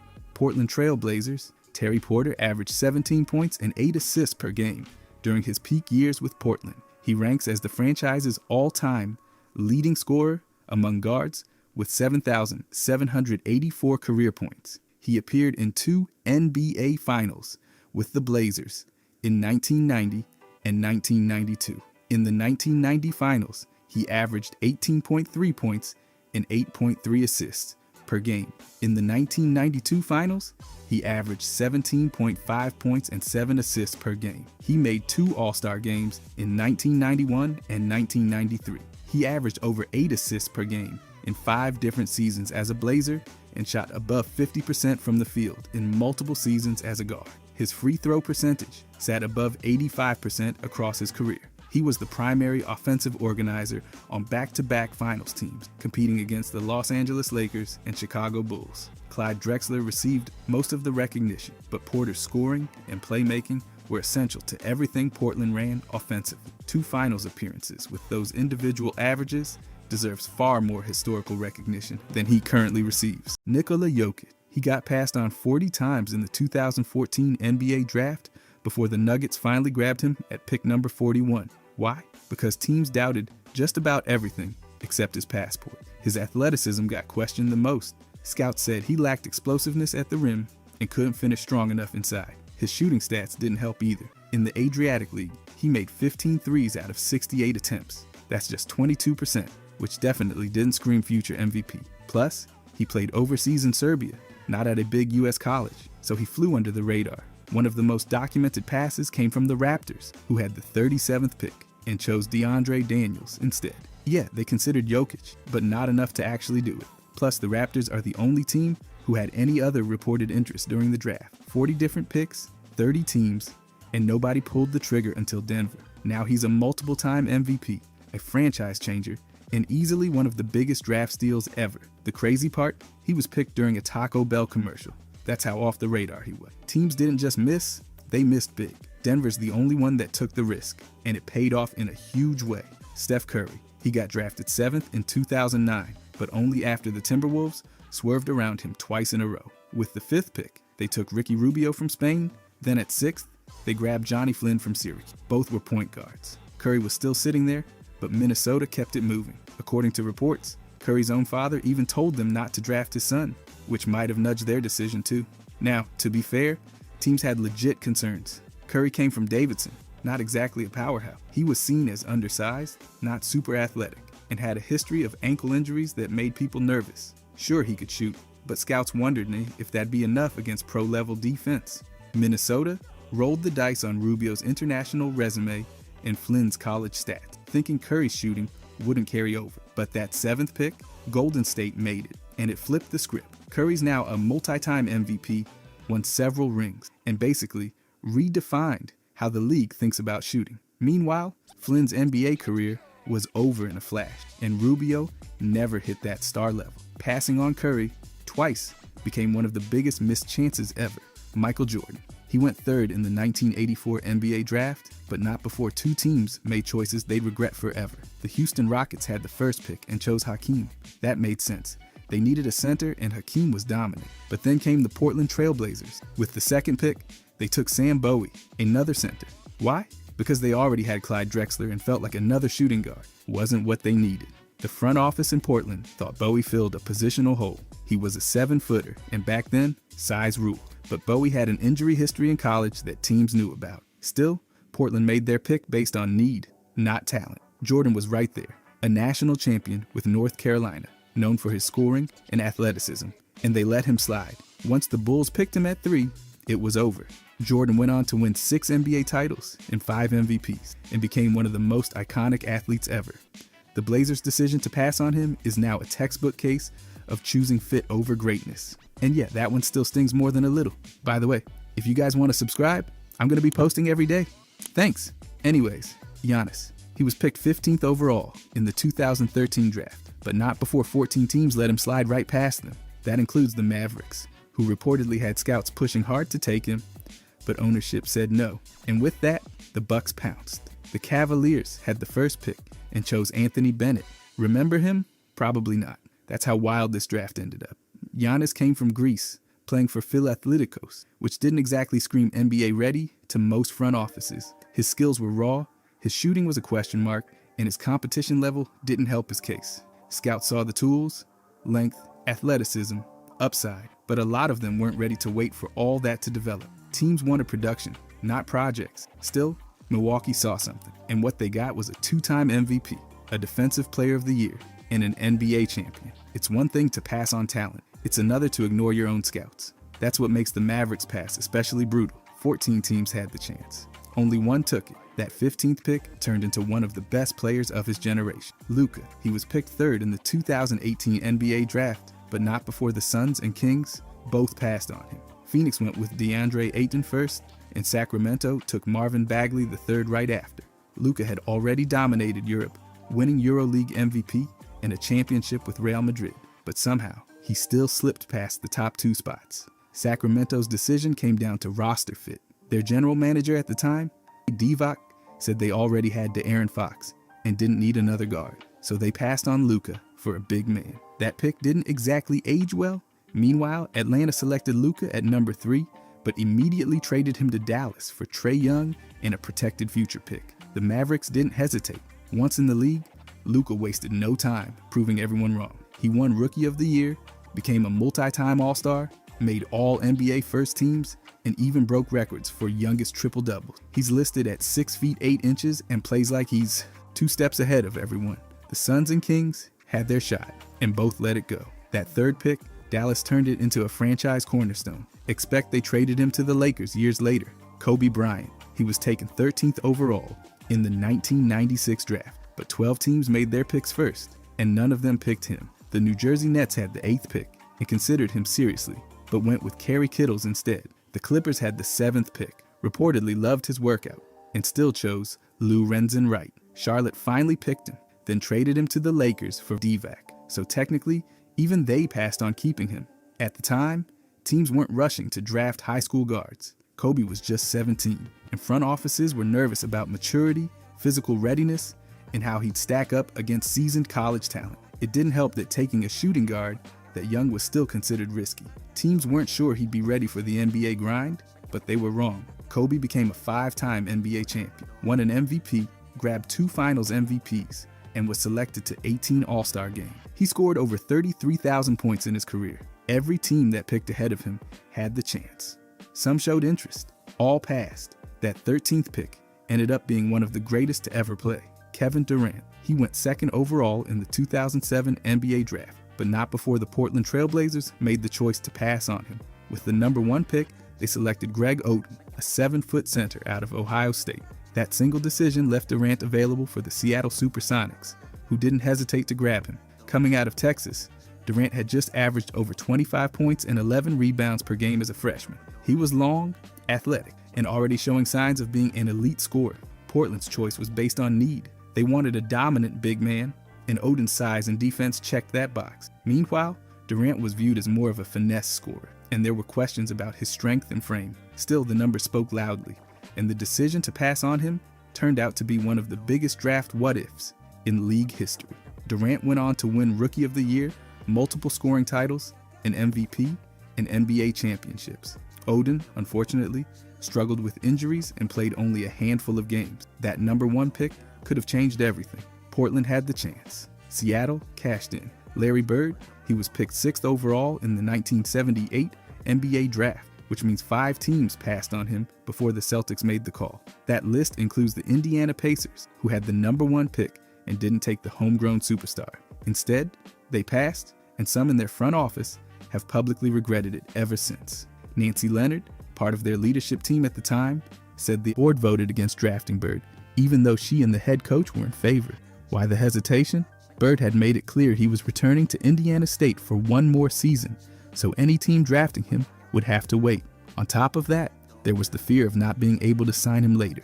Some execs worried he'd command too much money, or that they'd lose his rights if they didn't close a deal quickly, so teams played it safe. Boston didn't. They drafted him anyway, waited a year, and then watched him turn their team around fast. In his rookie season, the Celtics jumped from 29 wins to 61. 3 titles, 3 MVPs, and a Hall of Fame career later. Those 5 passes look even worse. Shea, he was drafted 11th overall in 2018, but 10 teams had the chance to grab him first and didn't. Charlotte made the pick at 11, then flipped him to the Clippers for Miles Bridges and 2 second-rounders. So yeah, even the team that picked him passed, in a way. Scouts liked his size and wingspan, but weren't sold on the rest. His frame was lean, his shooting volume was low, and there were doubts about whether he had enough burst to create in the NBA. Despite his solid numbers at Kentucky, teams questioned if he'd ever become more than a role player. One scouting report straight up said he didn't project as a star.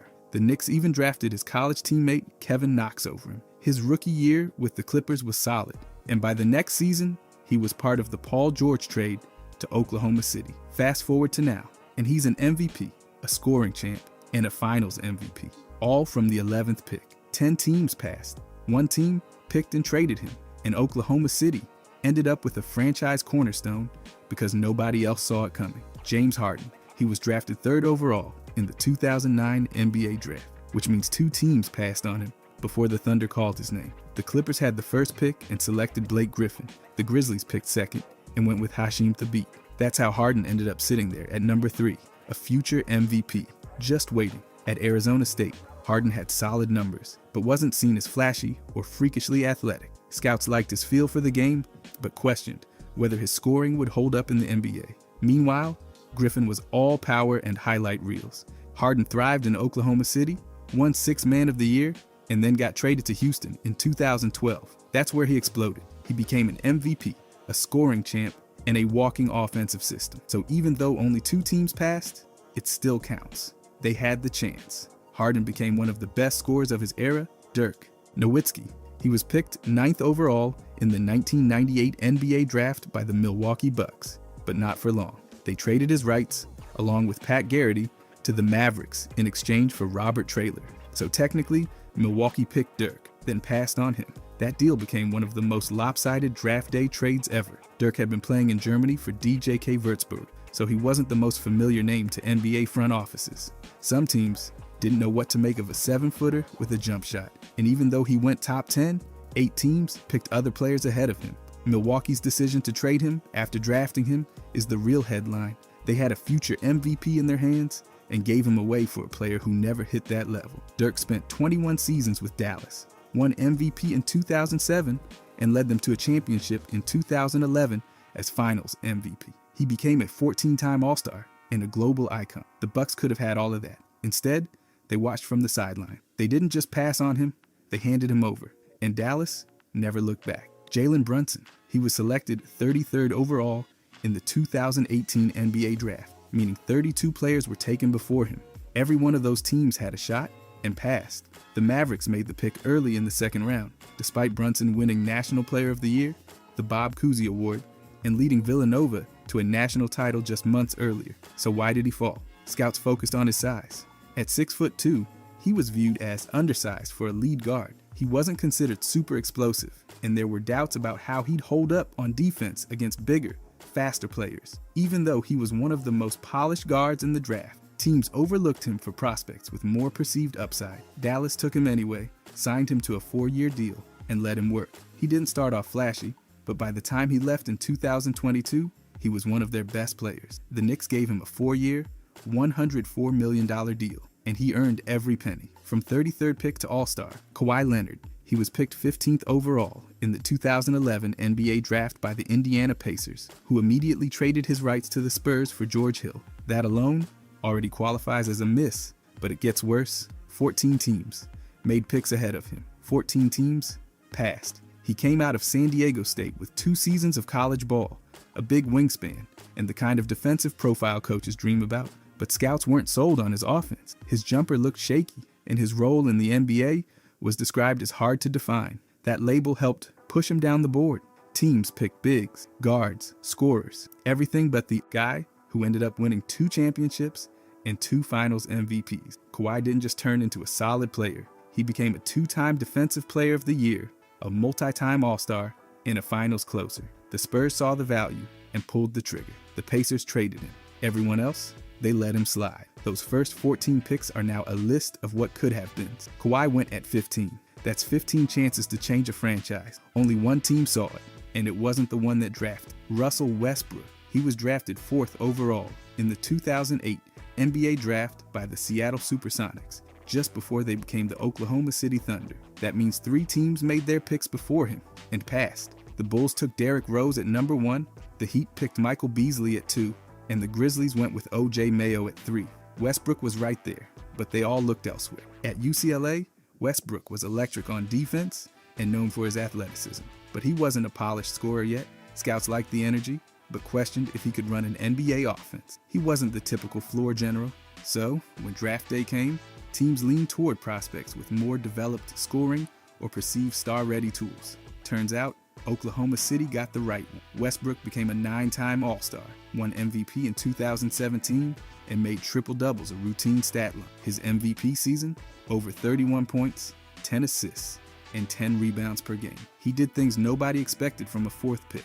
While the top 3 had talent, only one of them rewrote the record books. Westbrook wasn't just passed on, he was underestimated. Donovan Mitchell. He was taken 13th overall in the 2017 NBA draft by the Denver Nuggets, then immediately traded to the Utah Jazz. That means 12 teams picked before him, and all 12 passed. Pre-draft scouting liked his wingspan, his athleticism, and his finishing ability, but his shooting consistency and positional fit led to hesitation. Some thought he might be too small for shooting guard and not polished enough for point guard. He played 2 seasons at Louisville and averaged about 15 points per game as a sophomore, but despite his explosive play, teams ahead of Utah opted for other prospects. The Jazz didn't blink. They got Mitchell and watched him instantly outperform expectations. Since entering the league, he's become a multi-time All-Star, a playoff regular, and in 2023, he dropped 71 points in a game, a Cavaliers franchise record. He's had consistent scoring output every season and stepped up as a team leader everywhere he's played. 12 picks came and went. Teams wanted safer bets or flashier names. Utah made the trade, and it paid off. Mitchell didn't just rise, he exploded. The teams that passed, they watched from the box score. Charles Barkley, he was drafted 5th overall in the 1984 NBA draft by the Philadelphia 76ers, which means 4 teams passed on him. The Rockets went first and took Hakeem. The Blazers picked Sam Bowie 2nd. The Bulls took Michael Jordan 3rd. The Mavericks picked Sam Perkins at number 4. Then came Barkley at 5, and he never let anyone forget it. At Auburn, Barkley was a beast, but scouts had concerns. He was listed around 6'6", but played like a center, That size versus position mismatch made teams pause. He was powerful, explosive, and could rebound with the best of them. But his build didn't fit neatly into the usual NBA mold. The draft class was stacked, and teams reached for height or fit instead of just going with dominance. Barkley didn't need long to prove them wrong. He became an 11-time All-Star, won MVP in 1993, and finished his career with over 23,000 points and more than 12,000 rebounds. No ring, but Hall of Fame status locked in. 4 teams had the chance to get all that. They passed. The Sixers didn't, and Barkley made it loud and clear. They missed out. Tony Parker. He was picked 28th overall in the 2001 NBA draft by the San Antonio Spurs. That means 27 players were drafted ahead of him. 27 chances for teams to spot a future Finals MVP, and they didn't take it. Born in Belgium, raised in France, Parker had already played professionally before coming to the NBA, but teams weren't ready to gamble on an international point guard at that range. Scouts liked his speed and decision-making, but doubted whether his size and background would translate. Back then, picking late first-round players from overseas came with a lot of unknowns. The Spurs took the risk, and they cashed in.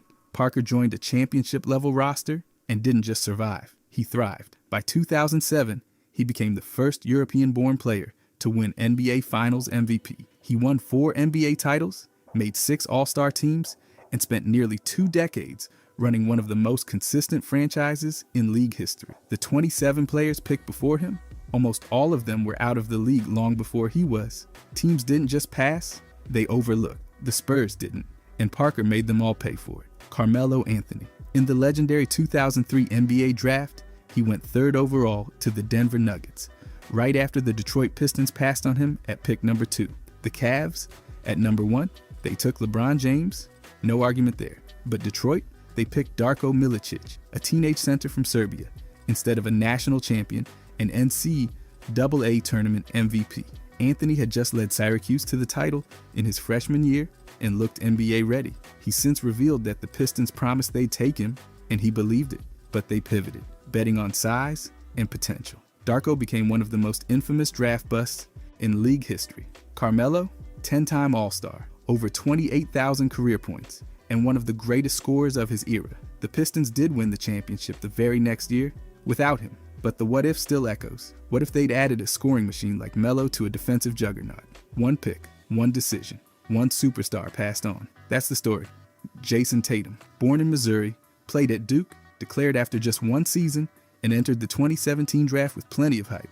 But despite his strong college campaign, including bouncing back from a foot injury, 2 teams still skipped right past him. The first pick was used on Markelle Fultz.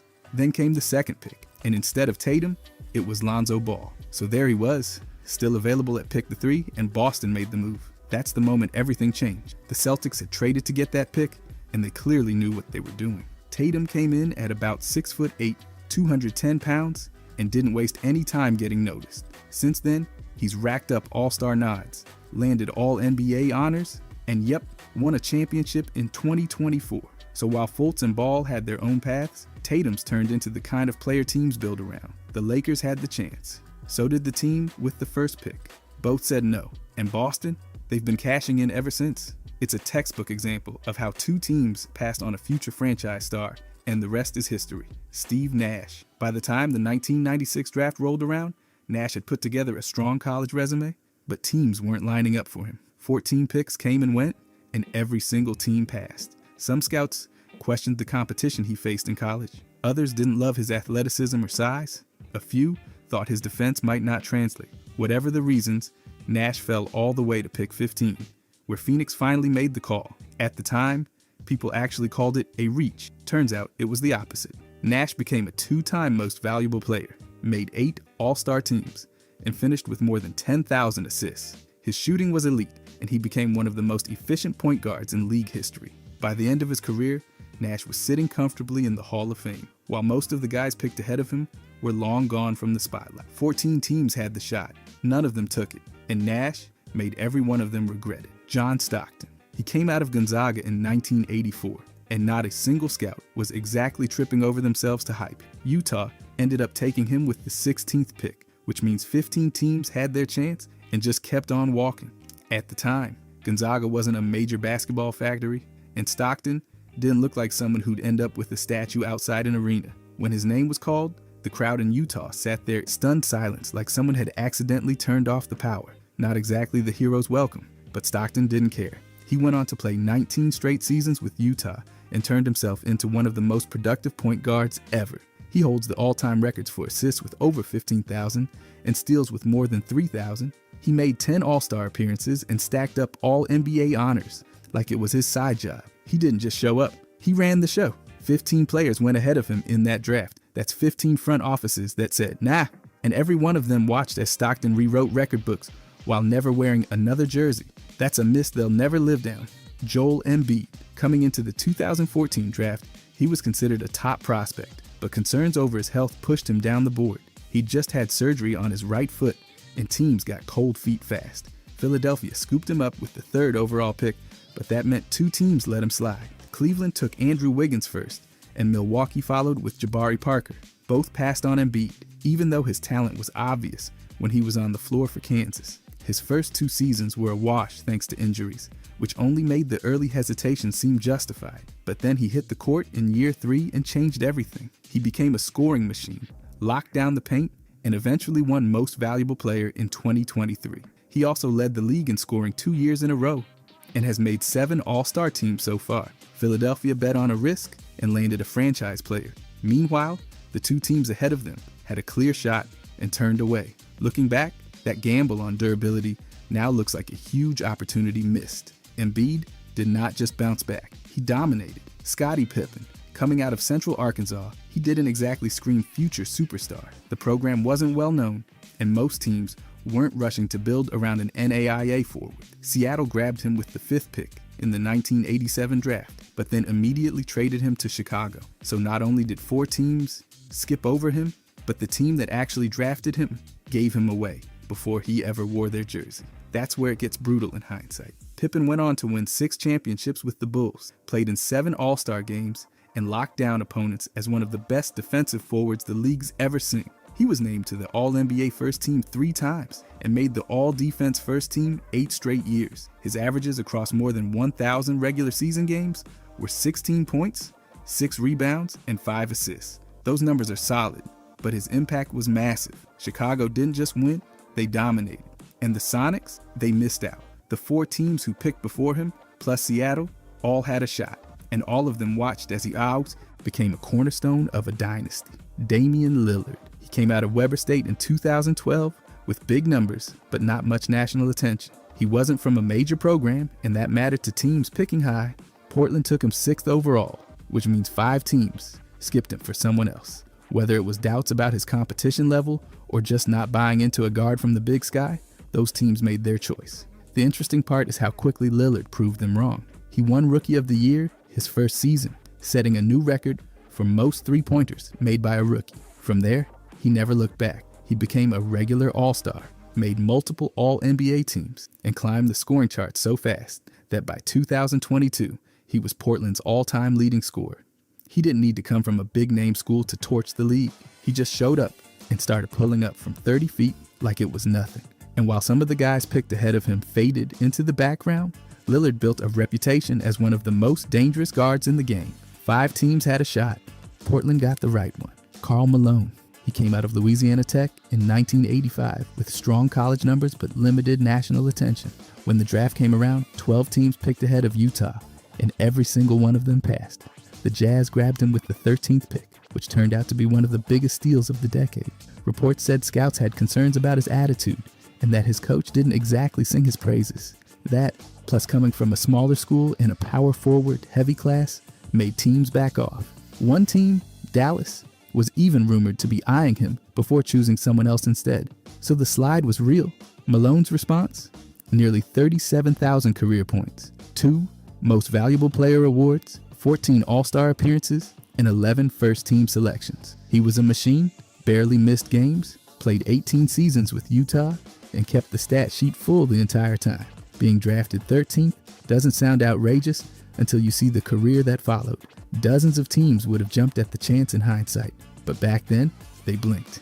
And Utah landed one of the greatest power forwards ever because of it, Jimmy Butler. After a year at junior college, then 3 at Marquette, scouts had questions. Not about work ethic, but whether his game would scale up. So 29 teams still looked him over. He was picked 30th overall, dead last in the first round, by Chicago. That's 29 missed chances. Butler wasn't flashy out of college. His numbers were steady, around 15 points and 6 boards, but nothing screamed future star. Many teams looked for more upside or went with international prospects. Butler just kept getting better. He worked through limited early minutes, locked in on defense, and kept climbing. Now, he's a multiple-time All-Star, made All-NBA, has led deep playoff runs, and is considered one of the toughest two-way players in the league. No one talks about his draft slot anymore because it doesn't matter. His impact is miles beyond what most teams expect from the final pick of the first round. So yeah, 29 teams had their shot. And while some of those picks fizzled, Butler became a cornerstone. That's not just a pass. They launched him straight into motivation mode, and he never looked back. Chris Paul. He came out of Wake Forest after 2 strong college seasons and was widely seen as the best point guard in the draft. But in 2005, 3 teams picked ahead of New Orleans and passed on him. He went 4th overall, which made those early decisions stand out. Scouts praised his court vision, defense, leadership, and scoring. One write-up even said there wasn't anything he didn't do well. And still, 3 teams said no thanks. What happened after that? He took over immediately. Rookie of the Year, nearly 17 points per game, close to 8 assists, and over 2 steals. And that was just the beginning. He's now a 12-time All-Star, has led the league in assists 5 times, and led in steals 6 times. His name's all over the league's all-time assist leaderboard. He's also made multiple All-NBA and All-Defense teams across a career that stretched over 2 decades. When someone that complete is available at pick 4 and 3 teams walk past him, that's the kind of draft moment this series is built on. Chris Paul wasn't a hidden gem. He was right there, and they still let him slip. Paul George. Coming out of Fresno State in 2010, he had size, athleticism, and skill, but wasn't playing in the spotlight. He was picked 10th overall by the Indiana Pacers, which means 9 teams looked him over and picked someone else. That's 9 passes on a guy who'd become one of the most complete wings of his generation. At the time, he was considered more of a project. Scouts liked his potential, but questioned if he could deliver at the NBA level right away. His school wasn't a basketball powerhouse, and that may have made teams play it safe, but George hit the league and started checking off boxes, scoring, rebounding, defending, creating plays, and guarding top opponents. Since then, multiple All-Star selections, multiple All-NBA teams, and All-Defense nods. He's been one of the league's best two-way players for over a decade, and according to advanced stats, he's posted the highest win shares in his entire draft class. Looking back, it's hard not to notice those 9 teams missed out. He didn't just meet expectations, he blew past them. George was sitting there at pick 10, and those teams let him fall right into Indiana's hands. Rajon Rondo. He came out of Kentucky in 2006 and got picked 21st overall by the Phoenix Suns. Then on draft night, they traded him to Boston. That's 20 teams who had a clear shot and didn't take him. And to really twist the knife, Phoenix didn't even want him. Their coach admitted they weren't considering him in the first place. Scouts loved his passing and defense, but weren't sold on his scoring. Concerns about his size and jump shot knocked him down draft boards. But Boston didn't hesitate, and it paid off. Rondo became a 4-time All-Star, led the league in assists 3 different seasons, and topped the steals leaderboard once too. He helped Boston win a title in 2008 and added another ring with the Lakers in 2020. That's production, longevity, and high-level impact, especially in playoff settings where he built a reputation as one of the smartest floor generals out there. So those 20 teams, they missed out. Rondo wasn't flashy coming in, but he proved it on the biggest stages. That trade from Phoenix to Boston wasn't just a roster move. It was a full-on steal. Tracy McGrady. He came into the 1997 draft, straight out of high school. No college resume, no tournament exposure, just raw potential. Toronto took him with the 9th overall pick. That means 8 teams went first, looked at him, and passed. One of them, Boston, actually passed twice. They had the 3rd and 6th picks and still skipped him. McGrady even admitted his pre-draft interview with Rick Pitino didn't go great, which might have pushed Boston away. Back then, high school players were still seen as risky. Sure, McGrady had the tools, but teams weren't convinced he was ready. Well, he proved that wrong pretty fast. He became a 7-time All-Star, won back-to-back scoring titles, and landed on 7 All-NBA teams. His career averages were nearly 20 points, 6 rebounds, and 4 assists a game. He was inducted into the Hall of Fame in 2017, which pretty much seals the superstar label. So yeah, Boston had 2 chances and passed both times. And the other 7 teams, same story. Meanwhile, McGrady lit up the league for years. It wasn't just a miss. It was 8 misses in a row on a guy who became one of the most gifted scorers of his era. Kevin Garnett. He's not just intense. He's off the charts. This guy headbutted a wall at home, yelling at himself to fight, and left a hole in the wall before a game. That's not pre-game prep. That's a full-on battle cry. He didn't just trash talk. He launched verbal missiles. He called himself a dragon and turned games into emotional war zones. At 19, he went after Michael Jordan with his mouth, only to sit back down, apologizing to his own bench. Talk about poking the wrong bear. He'd swat down shots after the whistle just to mess with your rhythm. No points involved, just chaos. And when asked about Chris Webber, he said, "Because we both crazy." That's not exactly a denial. When opponents were too athletic, he responded with outlandish, wildly personal reactions that made everyone uncomfortable. He even clashed with coaches, telling Tom Tibbs he'd never be a head coach, right to his face. He carried that energy off the court too, snapping at Paul Pierce's antics during live streams like they were in the middle of a playoff series. His rookie years, wild, raw talent paired with no filter, no breaks, and a whole lot of fire. Garnett wasn't pretending. He lived in that storm. Kobe Bryant. He elbowed Manu in the face, got suspended, came back, and immediately elbowed Marco Jarrett. That got him suspended again. Then, first game back, boom, elbowed Kyle Korver and picked up another flagrant. This wasn't clumsy. It was controlled raid. Phil Jackson said Kobe forced the action, even when things weren't going well. Pounding away until something gave. Kobe admitted he'd rather miss 30 shots than stop attacking. He once noticed a rim was a quarter-inch low. A quarter-inch. Who even checks that? His workouts, midnight gym sessions, naps, then back by sunrise. Sugar, gone. Every minute of rest, diet, film study, perfect. Perlman's book painted young Kobe as mean, cold, and impossible to coach. Jackson said he rebelled against authority with real anger. That Shaq feud, according to one player, Shaq nearly lost it during a playoff run. Kobe skipped team dinners, didn't hang out, refused bonding like it was a waste of time. In the 81-point game, he once told teammates he'd score like that when it actually mattered. Then he made a $5,000 bet he'd get a triple-double by halftime. He nearly did. Nobody outworked him. Nobody out-obsessed him. Ron Artest. The malice at the palace turned him into a headline. He fouled Ben Wallace. Wallace shoved back, and Artest just laid down on the scorer's table like it was nap time. Then a fan hit him with a drink, and he charged into the stands, unleashing one of the wildest brawls in league history. That earned him an 86-game suspension and cost him nearly $5 million. But the chaos didn't stop there. He once smashed a TV camera at Madison Square Garden, confronted Pat Riley, and made obscene gestures to fans. In 2012, now going by Meta World Peace, he elbowed James Harden in the head while celebrating. Harden left with concussion symptoms, and Artest picked up another suspension. Kobe once called him a psychopath in admiration, meant as a compliment to his fearless, aggressive presence. Artest had legal issues too, including jail time and league suspensions tied to off-court incidents. He destroyed microphones, threw bottles, and forced arenas to rethink what fans could touch. Therapy started for him at 13, and he later opened up about mental health struggles, even changing his name to promote peace. Wild past, complicated legacy, undeniable intensity. By the way, if you guys want to subscribe, I'm going to be posting every day. Thanks. Anyways, Dennis Rodman. He headbutted a referee in '96 and got suspended 6 games with a $20,000 fine. Then he kicked a cameraman in the groin the next year and had to pay $200,000 while sitting 11 games. This guy lived in the penalty box. He got ejected so often it felt like part of his warm-up. Off the court, he once wore a full wedding dress to promote his book and claimed to marry himself. That was actually one of his calmer days. He dyed his hair every other week, got tattoos and piercings that clashed hard with the league's clean-cut image, and randomly ditched the Bulls during the finals to go wrestle with Hulk Hogan. Michael Jordan had to drag him back. Behind the theatrics was real turmoil.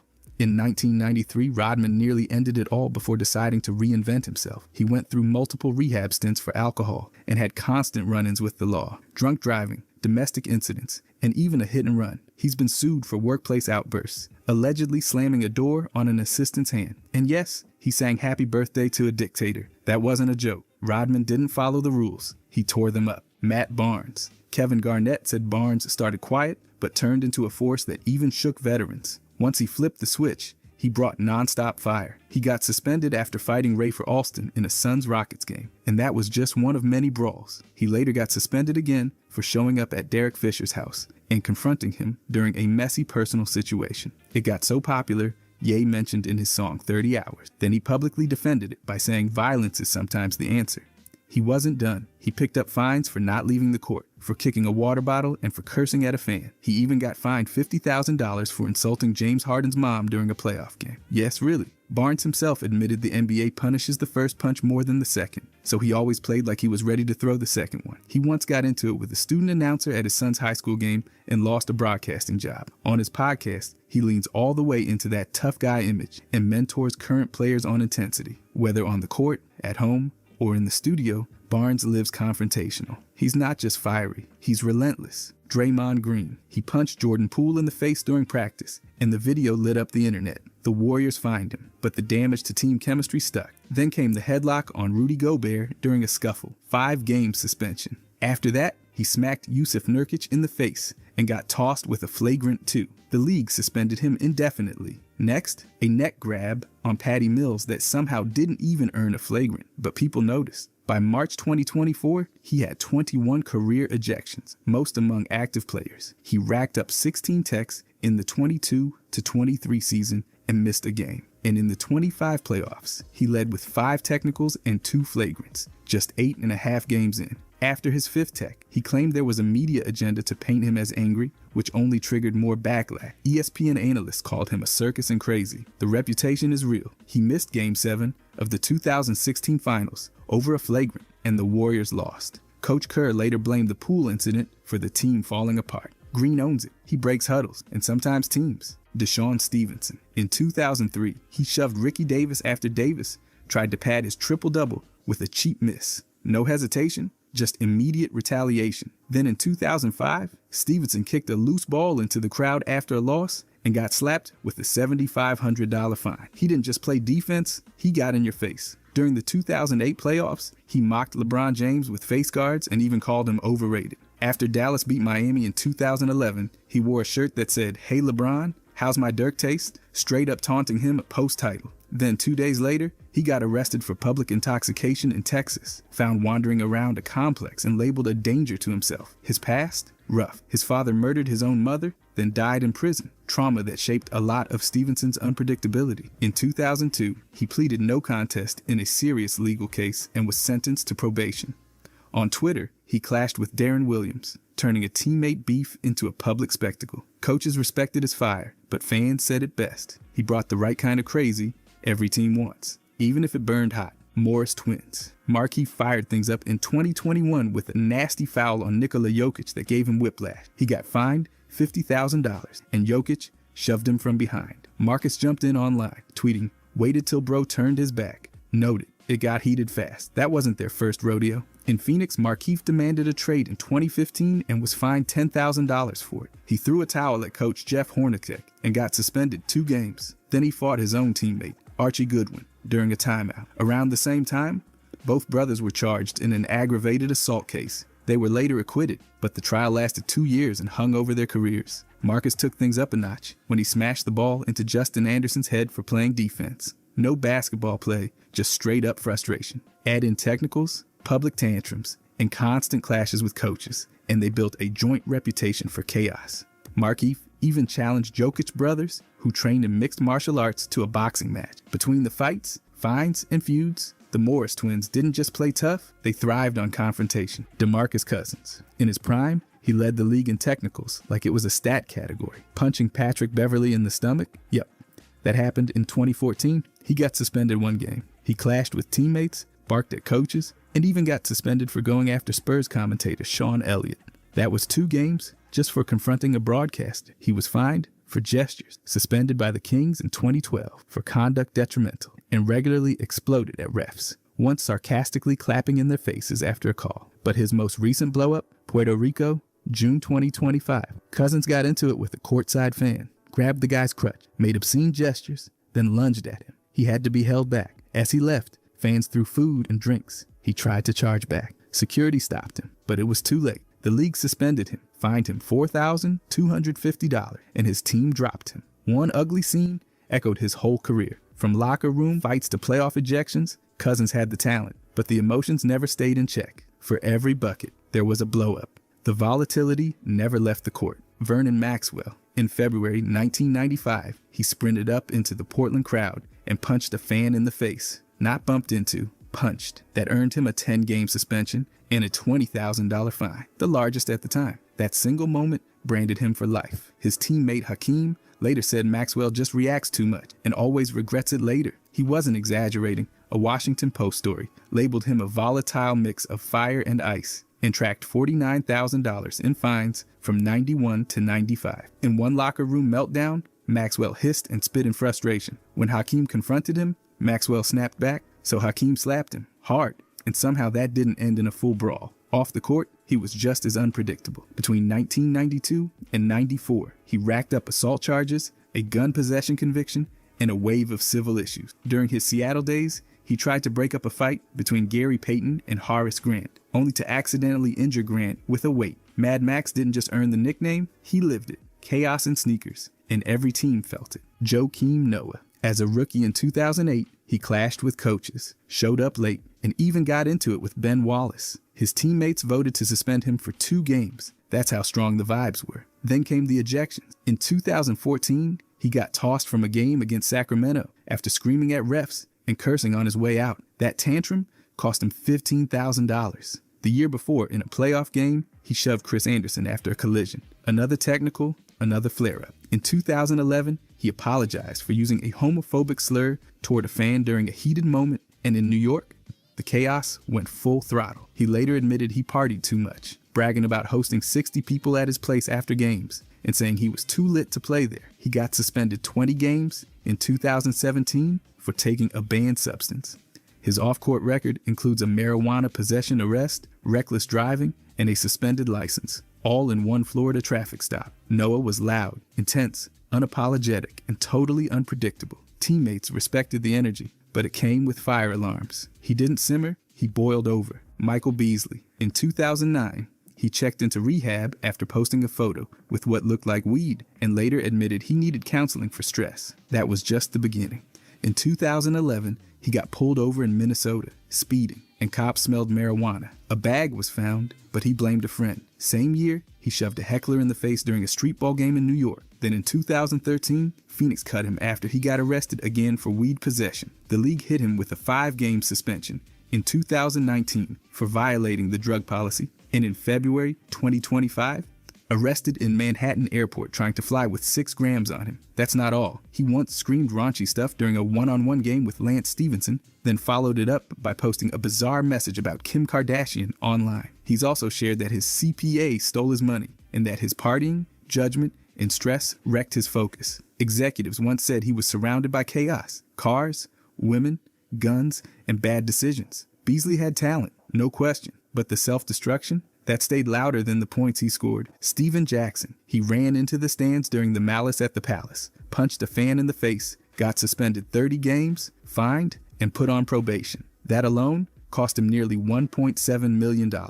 2 years later, outside a strip club, he got hit by a car, then pulled out a 9mm and fired shots. Prosecutors said he fired first. He pleaded guilty to felony recklessness and got probation and community service. On the court, still boiling. He racked up technicals, threatened Serge Ibaka on Twitter, and got fined $25,000. And that was just social media. He once admitted to choking Steve Francis during an argument. When he wasn't fighting teammates, he was blasting them after games. In the Big Three League, he publicly slammed his own squad after a loss. His emotional blow-ups weren't limited to the court. He stirred chaos in locker rooms across multiple teams. After the brawl in Detroit, players feared arrest, and Jackson later apologized to Reggie Miller for bringing mayhem. Whether it was gunfire, fights, or tweets, Jackson kept the same energy, volatile, confrontational, and ready to explode at any moment. Every franchise got the full experience. Gilbert Arenas. In December 2009, he brought multiple unloaded guns into the Wizards locker room after a gambling argument with teammate Javaris Crittenton. He placed them on Crittenton's chair with a note that read, "Pick one." Crittenton responded by pulling out a loaded gun, and teammates bolted. Days later, Arenas pretended to shoot teammates with finger guns during a pre-game huddle while still under investigation. That stunt pushed Commissioner David Stern to suspend him indefinitely, declaring he was not fit to take the court. Arenas pled guilty to carrying an unlicensed firearm and served 30 days in a halfway house, got probation, 400 hours of community service, and a $5,000 fine. He lost more than $7 million in salary and never returned to form. The Magic eventually amnestied him, and he fizzled out after a short stint in Memphis. Known as a prankster, Arenas constantly walked the line. But this time, it wasn't a joke. Prosecutors said witnesses were genuinely afraid. His reputation shifted from superstar to cautionary tale. Talent never left, but discipline and impulse control did. That locker room moment didn't just stain his career, it torched the whole second half of it. Rasheed Wallace. In the 2000 to 2001 season, he racked up 41 technical fouls in just 80 games, a number so outrageous it forced the league to tweak its rules. He holds the all-time NBA record for ejections with 29 and finished his career with 317 technicals, trailing only 2 other players in history. He once threatened referee Tim Donaghy after a game, earning a 7-game suspension, the longest ever for a non-violent act at the time. In the 2008 playoffs, he exploded on the refs again, this time with an expletive-filled rant after Game 5. Wallace wasn't just heated, he was volcanic. During his Portland days, he was a face of the Jailblazers, a team notorious for chaos and off-court baggage. His catchphrase, "Ball, don't lie," became legend, but also got him more texts because of how loud and animated he'd yell it. At one point, he was averaging a technical every 3rd game. Even after retirement, he owned his image, calling out players like Draymond Green for following in his footsteps. Wallace didn't just lose his temper, he weaponized it, and in doing so, he became one of the most combustible forces the league ever saw. Charles Oakley. In February 2017, he got into it at Madison Square Garden during a Knicks-Clippers game. Security tried to remove him for allegedly yelling at owner James Dolan, and Oakley shoved a guard in the face. The result? 3 assault charges and 1 trespass charge. The Knicks called his behavior completely abusive. Oakley later admitted he shouldn't have put his hands on anyone, but still denied most of the team's claims. The fallout turned legal fast. He launched a long-running lawsuit against MSG and Dolan, accusing them of using excessive force and damaging his reputation. In 2025, a federal judge sanctioned Oakley for deleting years of texts tied to the case, calling his excuses not credible. Meanwhile, MSG's lawyers accused his legal team of editing his draft autobiography to boost their side. As a player, Oakley was one of the NBA's most feared enforcers, always physical, always confrontational. He once said he played the way he grew up, ready for a fight. That intensity never left. Even in retirement, he's still charging forward, still loud, and still not backing down. For better or worse, Oakley made volatility part of his identity. Zach Randolph. In 2003, he punched teammate Ruben Patterson during practice and fractured his orbital bone. That earned him a suspension and a reputation. Randolph later described the fight like it was pro wrestling. Patterson slammed him around the locker room, and teammates had to break it up. A year later, he punched Raja Bell in a game and got suspended again. In 2009, he cracked Louis Amundsen in the jaw. Another ejection, another suspension. Then in 2015, he elbowed DeMarcus Cousins twice in the face during a heated Grizzlies-Kings clash. Randolph had no problem mixing it up off the court either. As a teen, he did time in juvenile detention for battery and selling a stolen gun. Later, he was arrested for underage drinking. Then in 2017, got arrested again at a wild Los Angeles gathering. Marijuana, loud music, damage to police vehicles. Bail was $20,000. He fought Kendrick Perkins in a hallway and collected texts like they were rebound. Early in his career, he was a core member of the Jailblazers, talent with turbulence. Randolph was skilled, but always one hard foul away from total combustion. Patrick Beverley. This guy's built a reputation that lives somewhere between relentless and unhinged. Just ask anyone who watched that Game 6 meltdown in May 2024. He chucked a ball into the crowd twice. The first one nailed a woman in the head. Then he threw it even harder back toward Pacers fans. The league didn't mess around. 4 games gone without pay. And not just for the fan drama, he got hit for pushing away a reporter's mic while demanding she subscribe to his podcast. Real smooth. The NBA cited that inappropriate interaction in the suspension. This isn't new. Back in 2021, he shoved Chris Paul from behind in the Western Finals and got 1 game off for it. The next year, while with the Lakers, he blindsided DeAndre Ayton and earned a 3-game sit. Then there's the whole collection of fines, ejections, and defense texts for taunting refs, waving props around, and just generally going full chaos mode. After the Pacers incident, the media lit him up. Barkley called it out. ESPN slammed him. Rumors of a ban popped up. Even Doc Rivers said it crossed the line. That pattern's hard to ignore. Kenyon Martin. If you followed the league when he played, you know his name always came with baggage. He picked up multiple suspensions early in his career for reckless flagrant fouls, and he racked up enough flagrant points in one season to keep sitting out. 12 career ejections put him right next to some wild company, Dennis Rodman and Reggie Miller. That alone says a lot. He also totaled over 2,400 personal fouls, which puts him in the top 230 all time. That's a whole lot of bumping and banging. The media didn't hold back either. Analysts openly called him dirty, not just physical. His fouls weren't just hard, they were dangerous. Even teammates weren't safe. While with the Nets, he taunted Alonzo Mourning about his kidney problems during a heated exchange. That went over about as well as you'd expect. He apologized later, but the damage was done. He also had a playoff meltdown in 2006, refusing to play the second half and getting suspended for it. Then there was the $15,000 fine for going at fans during a game, with his entourage getting involved. That entire package, Volatile doesn't even begin to cover it. J.R. Smith. Few players have delivered that kind of chaos with that much raw talent.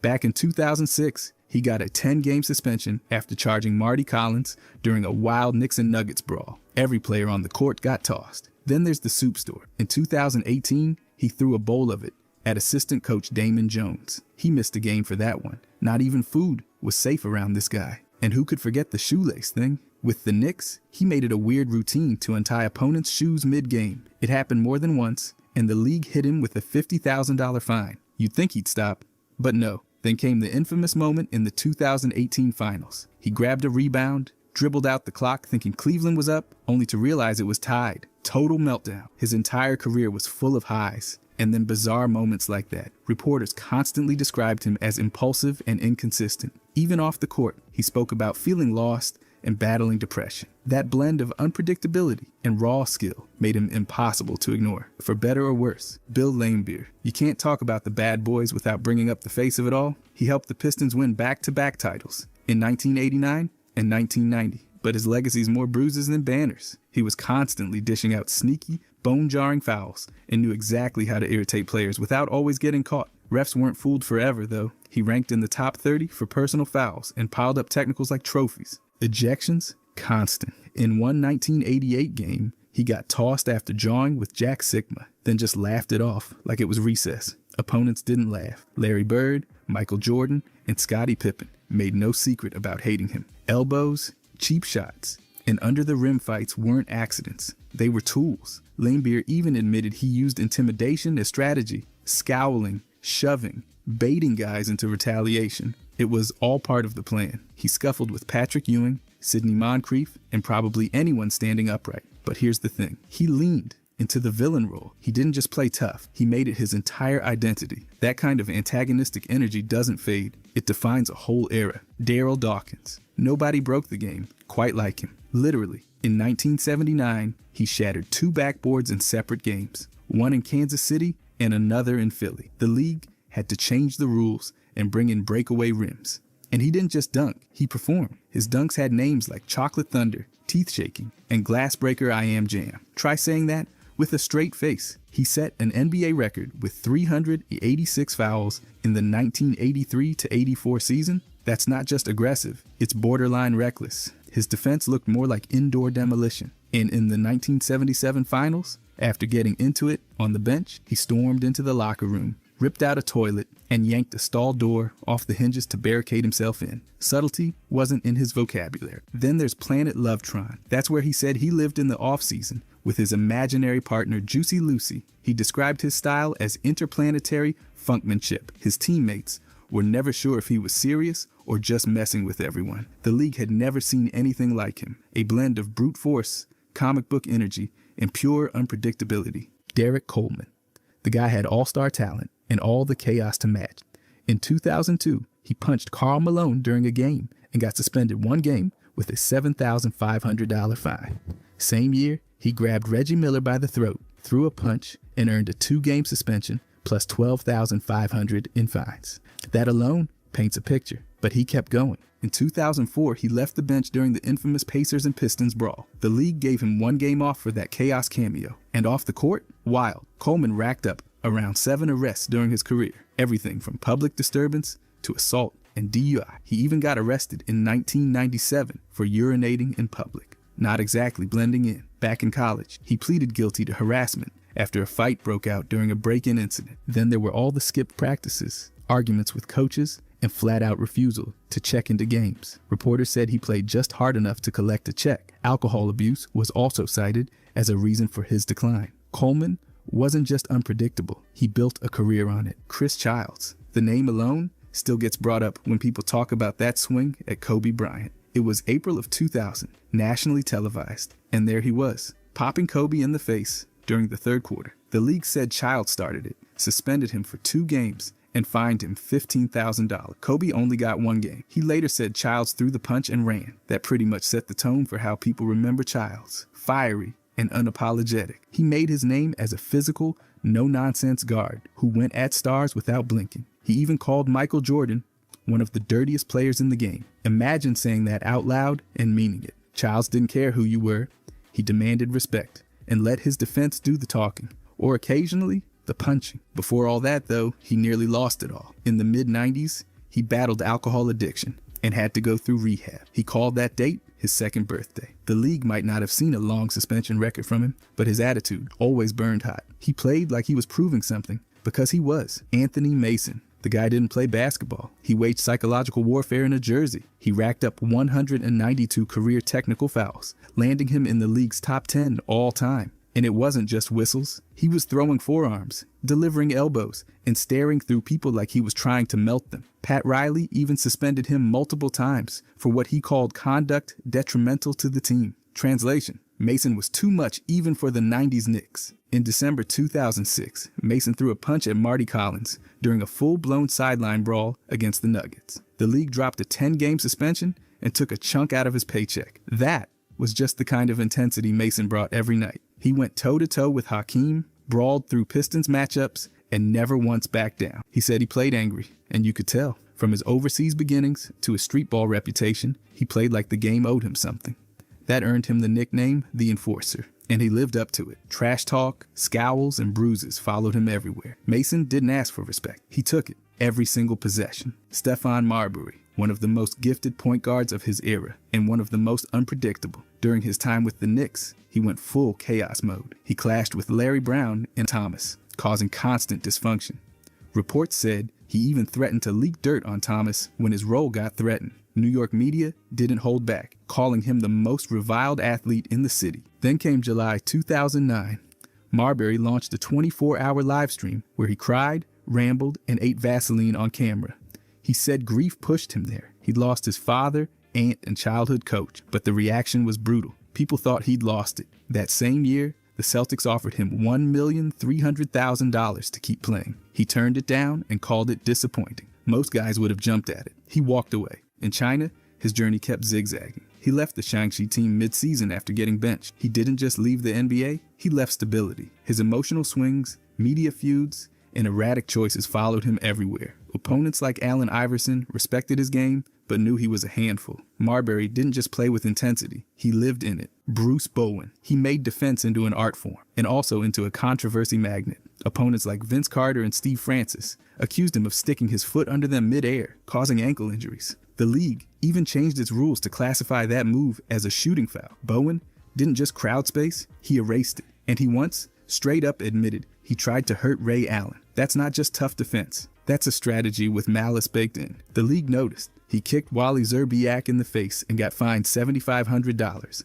Then kicked Ray Allen in the back and got hit with $10,000 more in a suspension. 2 years later, same story. He kicked Chris Paul and was suspended again. This wasn't one-time heat-of-the-moment stuff. It was a pattern. Players like Stat and multiple analysts openly called him dirty. Bowen still got 8 straight all-defensive team honors, which just fueled the divide. Was he elite or just out of control? Reddit fans even labeled him the dirtiest defender ever. Bowen didn't mind. He locked up stars, forced ejections, and flirted with injury zones like it was part of the job description. Lance Stevenson. Nobody blends talent, unpredictability, and pure chaos like this guy. In the 2014 playoffs, he straight up blew in LeBron's ear during Game 5. Yeah, just leaned in and puffed air into the side of his face. Lance later admitted he was about to go crazy on him. Roy Hibbert summed it up best. Lance, he does stuff. Nobody ever knew what was coming, but it wasn't all harmless antics. Back in high school, he got arrested for groping a 17-year-old and suspended for fighting a teammate.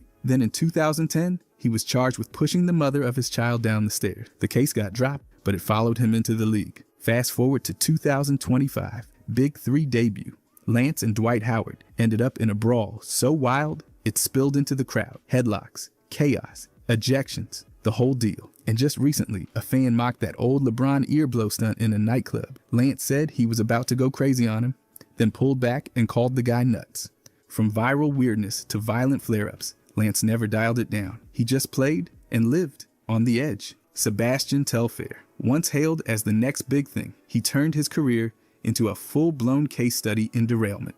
In 2007, he got pulled over doing 77 in a 45 with a suspended license. Under the seat, a loaded .45 caliber handgun. He ended up with 3 years probation and a 3-game NBA suspension. That was just the start. Fast forward to 2017, Brooklyn police found him parked illegally with 3 loaded handguns, a semi-automatic rifle, a bulletproof vest, marijuana, and more ammo than a small militia. He got hit with a felony conviction and sentenced to 3.5 years in prison. That conviction was overturned in 2023, but the chaos didn't stop. In 2018, he allegedly destroyed a car in a rage during a domestic incident. His wife filed a restraining order, then came the health fraud mess. Between 2021 and 2023, Telfair was indicted for scamming the NBA's health plan and later sentenced to prison after violating probation. His basketball journey? One long detour, bouncing between teams, finishing in China. From Slam magazine stardom to a courtroom seat, Telfair's story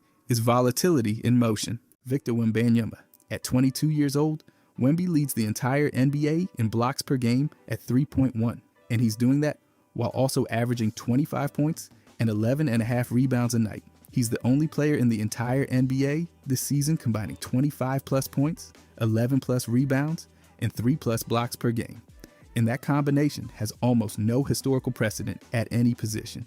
He plays just 29 minutes a night, which makes the production per minute even more absurd. He's shooting 51% from the field with a true shooting percentage in the 62 to 63% range, which is elite for any player, let alone a 7-footer who's also attempting 5.5 threes a game and connecting on 35% of them. He's an 83% free throw shooter from the center position, which is not supposed to exist. The Spurs built their entire defense around his rim protection, and defenses have to account for him from the perimeter and the paint simultaneously, which creates problems most teams simply don't have an answer for.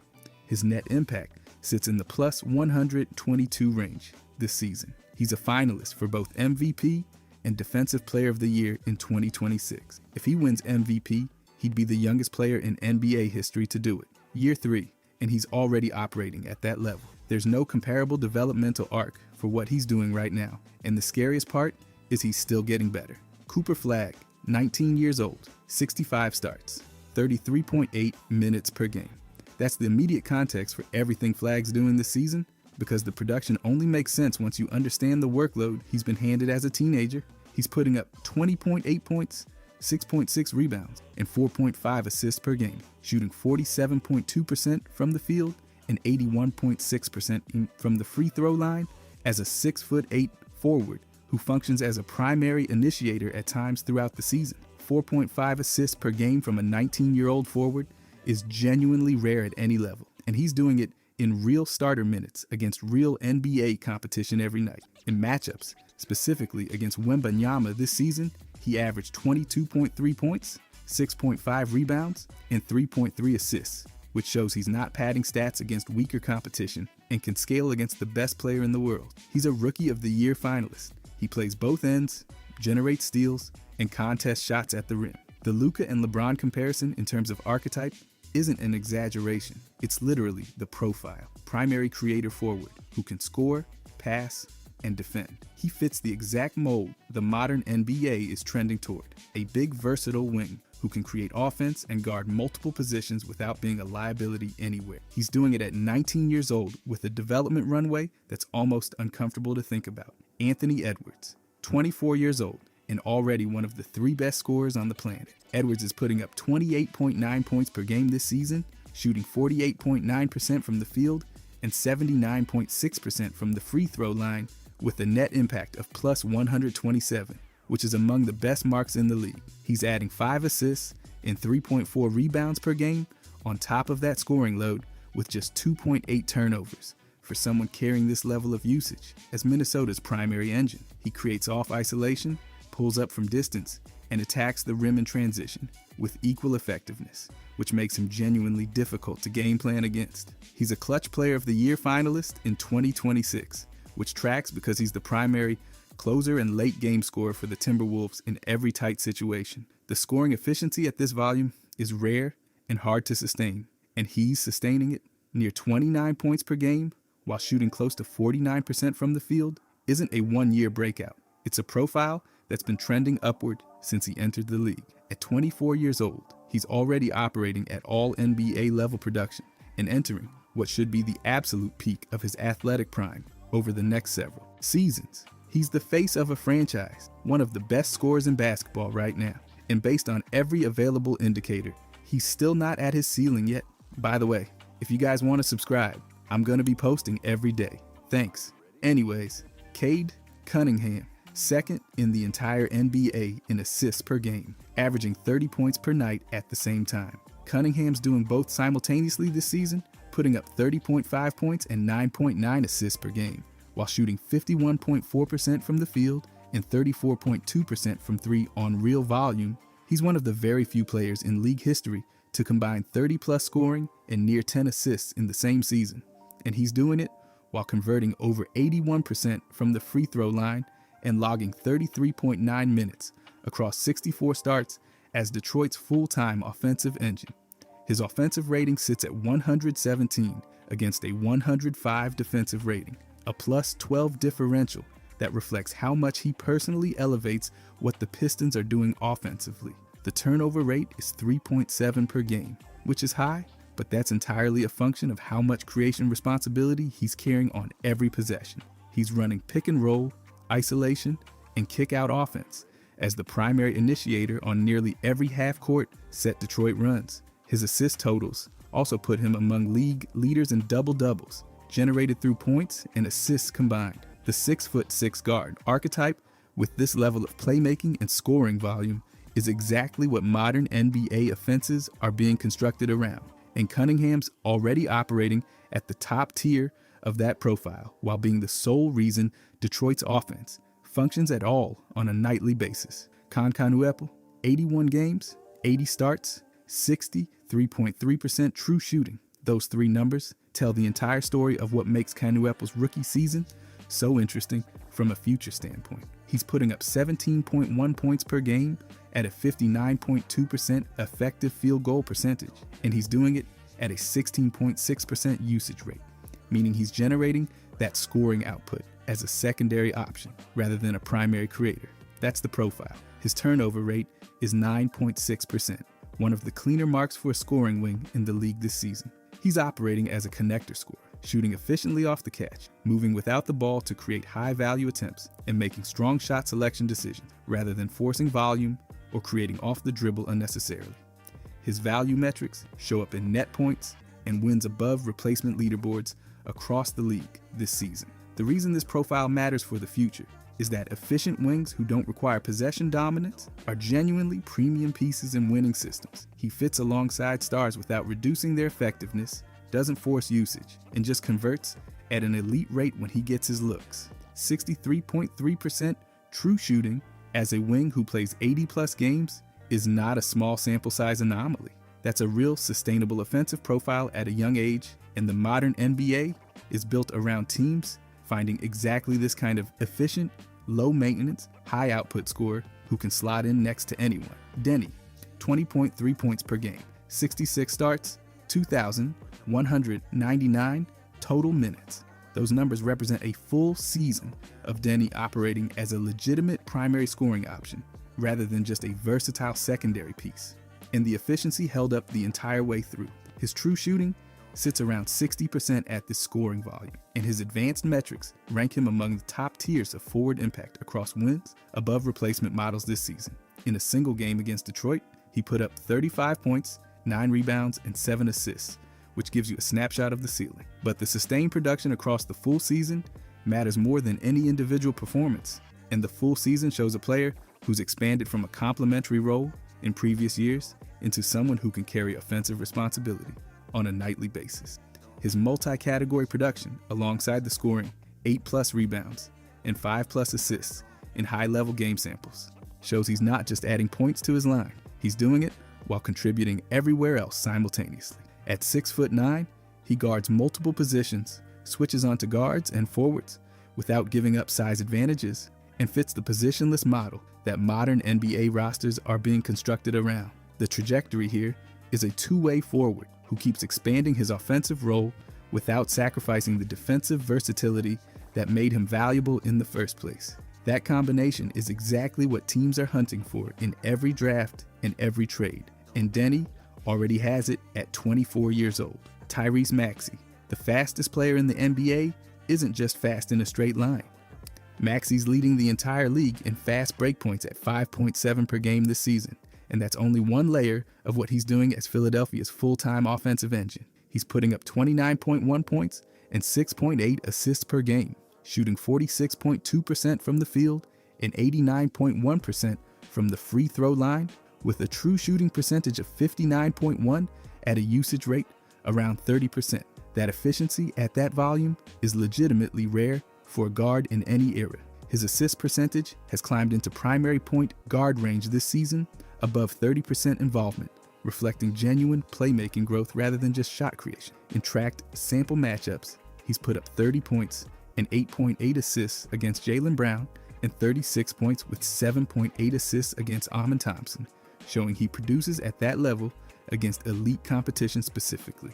At 25 years old, he's the offensive engine of Philadelphia, entering what should be his prime years with an efficiency curve that's still rising. 38.5 minutes per game, near 30 points, 7 assists, elite in free throw shooting, and the fastest transition game in the league. That's not a player who found one good season. That's a player who's built a complete offensive profile that works at every level of the game and gets harder to stop the more comfortable he gets running it. The ceiling here is legitimate MVP reign. Chet Holmgren, a player efficiency rating of 21.0, a true shooting percentage of 64.6%, a defensive box plus minus of plus 4.5.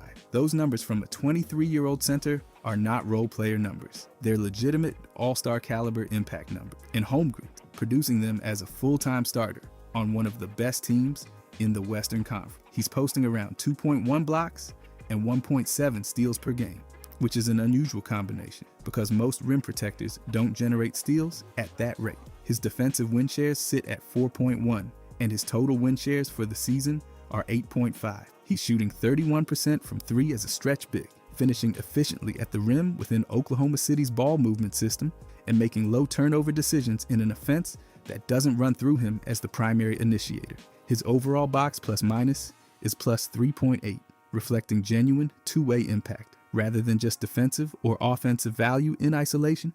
He shares usage with MVP caliber primary creators, stays out of the way offensively when needed, and still posts an 80+ percentile impact rating.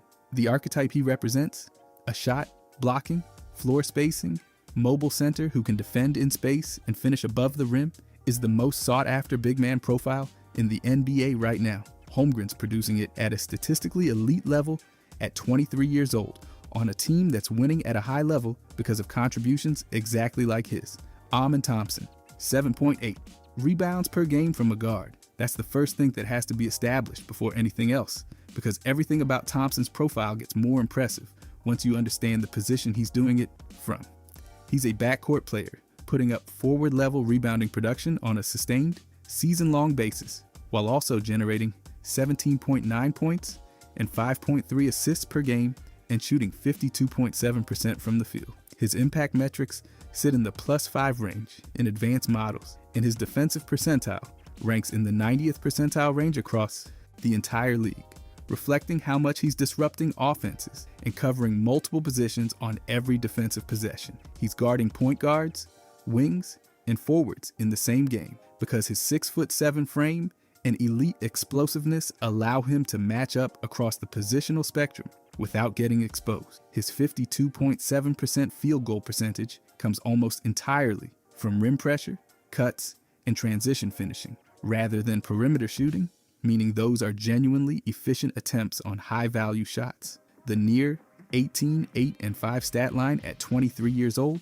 puts him in a category of positionless, physically dominant playmakers that the NBA has almost no precedent for at the guard position. The combination of size, athleticism, defensive versatility, and rebounding production from the backcourt is not something teams can draft for on purpose or develop through a coaching system. It either exists in a player or it doesn't. And with Thompson, it clearly does at an elite level. Jalen Williams, 88 percentile overall impact, 87 percentile playmaking, 67 percentile defense. All of that in 28 minutes per game. Williams' profile this season is one of the more quietly impressive efficiency cases in the entire NBA, putting up 17 points, 5.5 assists, and 4.6 rebounds per game, while shooting 48.2% from the field and 83.2% from the free throw line with just 1.9 turnovers per game. He's operating as a secondary ball handler, efficient scorer, and off-ball cutter in Oklahoma City's system, a team running ball movement offense at the highest level in the Western Conference this season. He shares usage with MVP-level primary creators and still produces at that impact, which is exactly the profile championship caliber supporting stars need to carry. The modern NBA values multi-skill wings who score efficiently, make the right pass under pressure, and defend without dominating the basket. And Williams checks every single one of those boxes in a winning environment. 48% from the field, under 2 turnovers per game, and an 88 percentile impact rating in 28 minutes a night on a top-tier Western Conference roster is a profile that only becomes more valuable as he develops. He's still young. He's producing this efficiently without the ball in his hands the majority of the time. And the ceiling on what he becomes when his role expands further makes him one of the more interesting developmental cases anywhere in the league right now. Jalen Johnson, top 20 in scoring, top 10 in rebounds, top 5 in assists. All three at the same time, from the same player, at the same position. Johnson's putting up 22.8 points, 10.3 rebounds, and 8.0 assists per game this season, doing it while shooting 49% from the field across 35 plus minutes per game as Atlanta's primary offensive initiator. The combination of 22 plus points, 10 plus rebounds, and 8 plus assists in a single NBA season is almost non-existent historically, regardless of position. And he's doing it as a 6'8" forward with a 7-foot wingspan at 23 years old. His true shooting sits in the 58 to 59% range. His assist totals are elite for the power forward archetype, and he functions as a guard offensively while playing forward defensively. He initiates half-court sets, handles in transition, and creates for teammates as a secondary ball handler, all while pulling down double-digit rebounds consistently on the other end. The point forward archetype is the direction the NBA's been moving for over a decade now, and Johnson is the version of that profile, currently putting up a stat combination that nobody at his position in the entire league is anywhere close to matching. Top 20 scoring, top 10 rebounding, and top 5 assists from the same player at 23 years old is the kind of statistical convergence that defines generational forward talent, and he's producing it on a nightly basis right now in Atlanta. LaMelo Ball, 93rd percentile playmaking, 91st percentile offensive impact. Those are the advanced numbers that frame everything else Ball's doing this season in Charlotte, where he's the full-time primary initiator, putting up 19.8 points and 7.2 assists per game across 69 games. He's shooting 40.6% from the field and 89.2% from the free throw line, hitting 3.7 made threes per game on 9 plus attempts a night as a high volume spacing guard who creates off the dribble and runs the offense through pick and roll. He generates advanced passing angles that most guards in the NBA simply don't attempt at this volume or accuracy level, including skip passes and transition hit-aheads that require processing speed and spatial awareness most players at his position don't have. He's doing it on a team that doesn't surround him with elite supporting talent, which makes the 7+ assist totals even more reflective of his individual creation ability against real defensive pressure. The NBA is trending hard toward high usage guards with deep shooting range and elite playmaking simultaneously, and Ball's profile is a direct match for that direction. Primary initiator, high volume 3-point shooter, near 7 assists per game, and all of it at 22 years old. Before he's reached his prime as a professional, he's already operating at one of the highest individual creation levels in the league, and the statistical infrastructure he's built this early in his career points towards sustained impact for a long time. Alperen Sengun, 6.2 assists per game from the center position. That number alone separates what Sengun's doing from almost every other big man in the NBA right now. He's putting up 20.6 points and 8.8 rebounds alongside those assists while shooting 52.2% from the field in 33.4 minutes a night, operating as the primary offensive hub in Houston, where the offense runs through him on most possessions rather than around him. He initiates from the post, the elbow, and through handoffs. And when defenses send double teams to take away his scoring, he's consistently making the correct pass out of the pressure to find open teammates. His true shooting sits at 57% while carrying that usage load. And his advanced impact metrics are positive in the +2+ range this season. He's one of the very few players in the league this year combining 20+ points, 8+ rebounds, and 6+ assists, regardless of position. And doing it at center makes the profile genuinely rare in the history of the game. The Nikola Jokic style offensive center archetype, where the big man is the playmaker and initiator rather than just the finisher and screener, is one of the most valuable individual profiles in the NBA today. Sengun is already operating within that framework at a statistically elite level at 23 years old. The production he's putting up right now is not a ceiling. It's a starting point for a player who hasn't even entered his prime yet. Evan Mobley, 1.7 blocks per game, 54.8% from the field, 3.7 assists per game, 18.2 points per night. Mobley's putting all of that together in 32 minutes a night at age 24 as one of the most complete two-way bigs in the NBA this season. He's protecting the rim at 1.7 blocks per game while also switching onto perimeter players across multiple positions without giving up spacing advantages or getting caught in mismatches, which is the rare combination that makes him the defensive anchor Cleveland's entire system is built around. His defensive win shares and defensive box plus minus are both in elite territory this season, and the Cavaliers' defense is fundamentally constructed around his ability to cover the paint while staying mobile enough to guard guards and wings in space simultaneously. On offense, he's expanded into 18+ points per game with a developing face-up game, 1 3-point attempt per game, and 3.7 assists, which is legitimately high for any big man in the league. He's shooting 54.8% because he's selecting high-value shots, rim attempts, and efficient mid-range looks, rather than forcing low percentage volume from areas where he's less effective. At 24 years old, he's already a top-tier two-way big in the NBA, and his development arc as a scorer and playmaker is still clearly moving upward. The defensive foundation was already elite before the offensive expansion began, and that combination makes him one of the safest long-term investments at his position anywhere in the league. Scotty Barnes, 18 points, 7.5 rebounds, nearly 6 assists, 1.5 steals, 1.5 blocks, 50% from the field. Barnes is putting all 5 of those numbers together in 33.7 minutes a night this season, and the combination of 1.5 steals and 1.5 blocks from a forward is extremely rare across the entire league, producing that defensive output alongside 18 points, 7 rebounds, and 6 assists makes his statistical profile one of the most genuinely versatile in the NBA.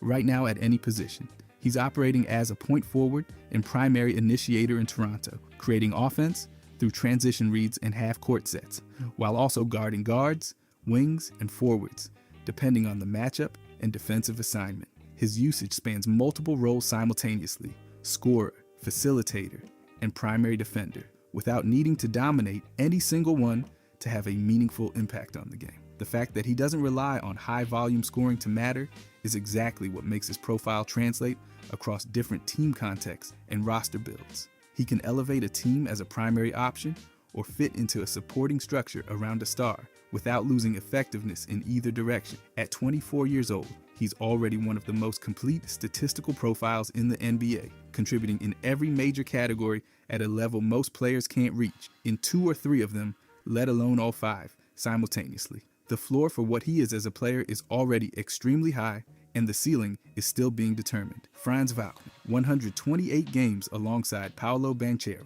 20.9 points per game across all of them. That's the sustained proof of concept for what Wagner is. Not a one-year breakout, but a multi-season output as a secondary star on a team with another legitimate scoring option, consuming usage at the same time. This season, he's putting up between 20.6 and 20.9 points per game, shooting 48.1% from the field, 33.9% from 3, and 82.7% from the free throw line, while adding 5.5 rebounds and 3.5 assists per game in 30-plus minutes a night. He's a 6'10" wing who scores at the rim, in the mid-range, and off pull-up and catch and shoot threes without needing to dominate possession to reach 20 points. He shares usage with another top-level NBA scorer and maintains that output anyway, consistently, across a full season. The modern NBA premium on big wings who score efficiently without requiring the ball on every possession is exactly the archetype Wagner represents. And he's doing it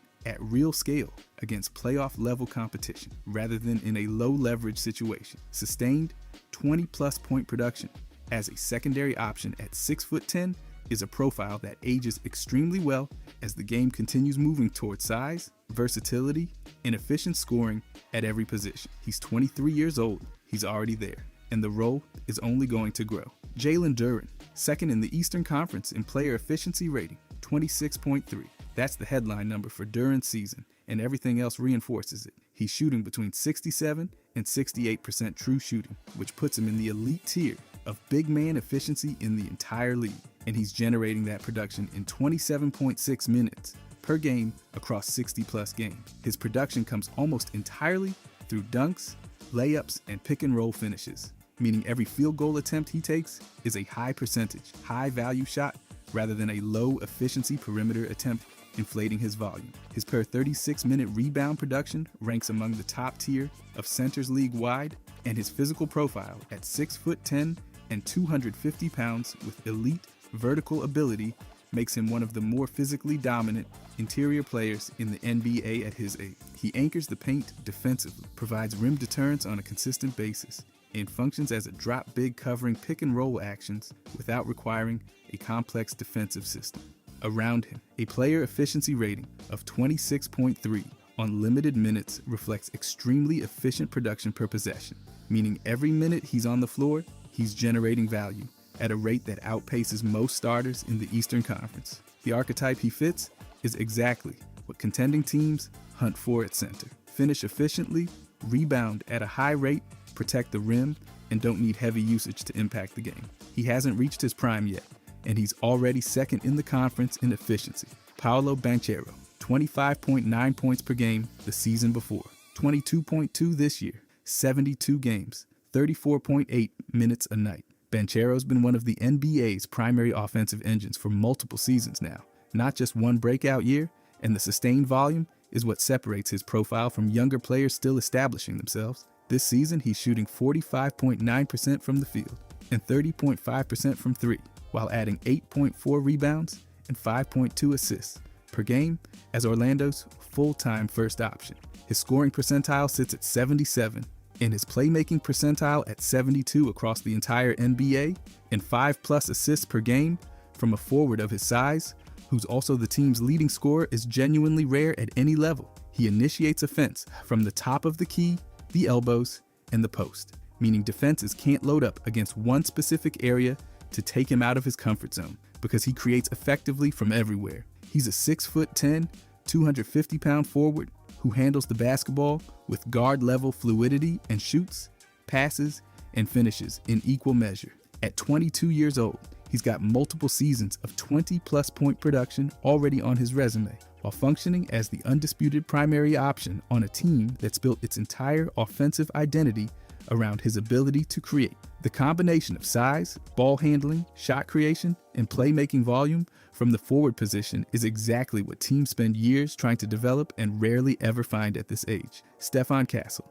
7.4 assists per game as a 21-year-old rookie, running the offense alongside Victor Wembanyama every night. That's the context for Castle's season, and the production he's putting up within that context is what makes the future outlook so significant. He's putting up 16.7 points, 5.3 rebounds, and those 7.4 assists per game, while shooting 53.5% from the field in 30 minutes a night. His player efficiency rating sits above 17. His assist rate is above 28%, and his true shooting is in the 56 to 57% range, all above average marks for a rookie guard carrying this level of creation responsibility on a nightly basis. His turnover rate of 3.2 per game is expected, given how much of San Antonio's offense runs directly through him. He's already functioning as a primary initiator at 21 years old with positive efficiency metrics on both sides of the ball. And the combination of scoring ability,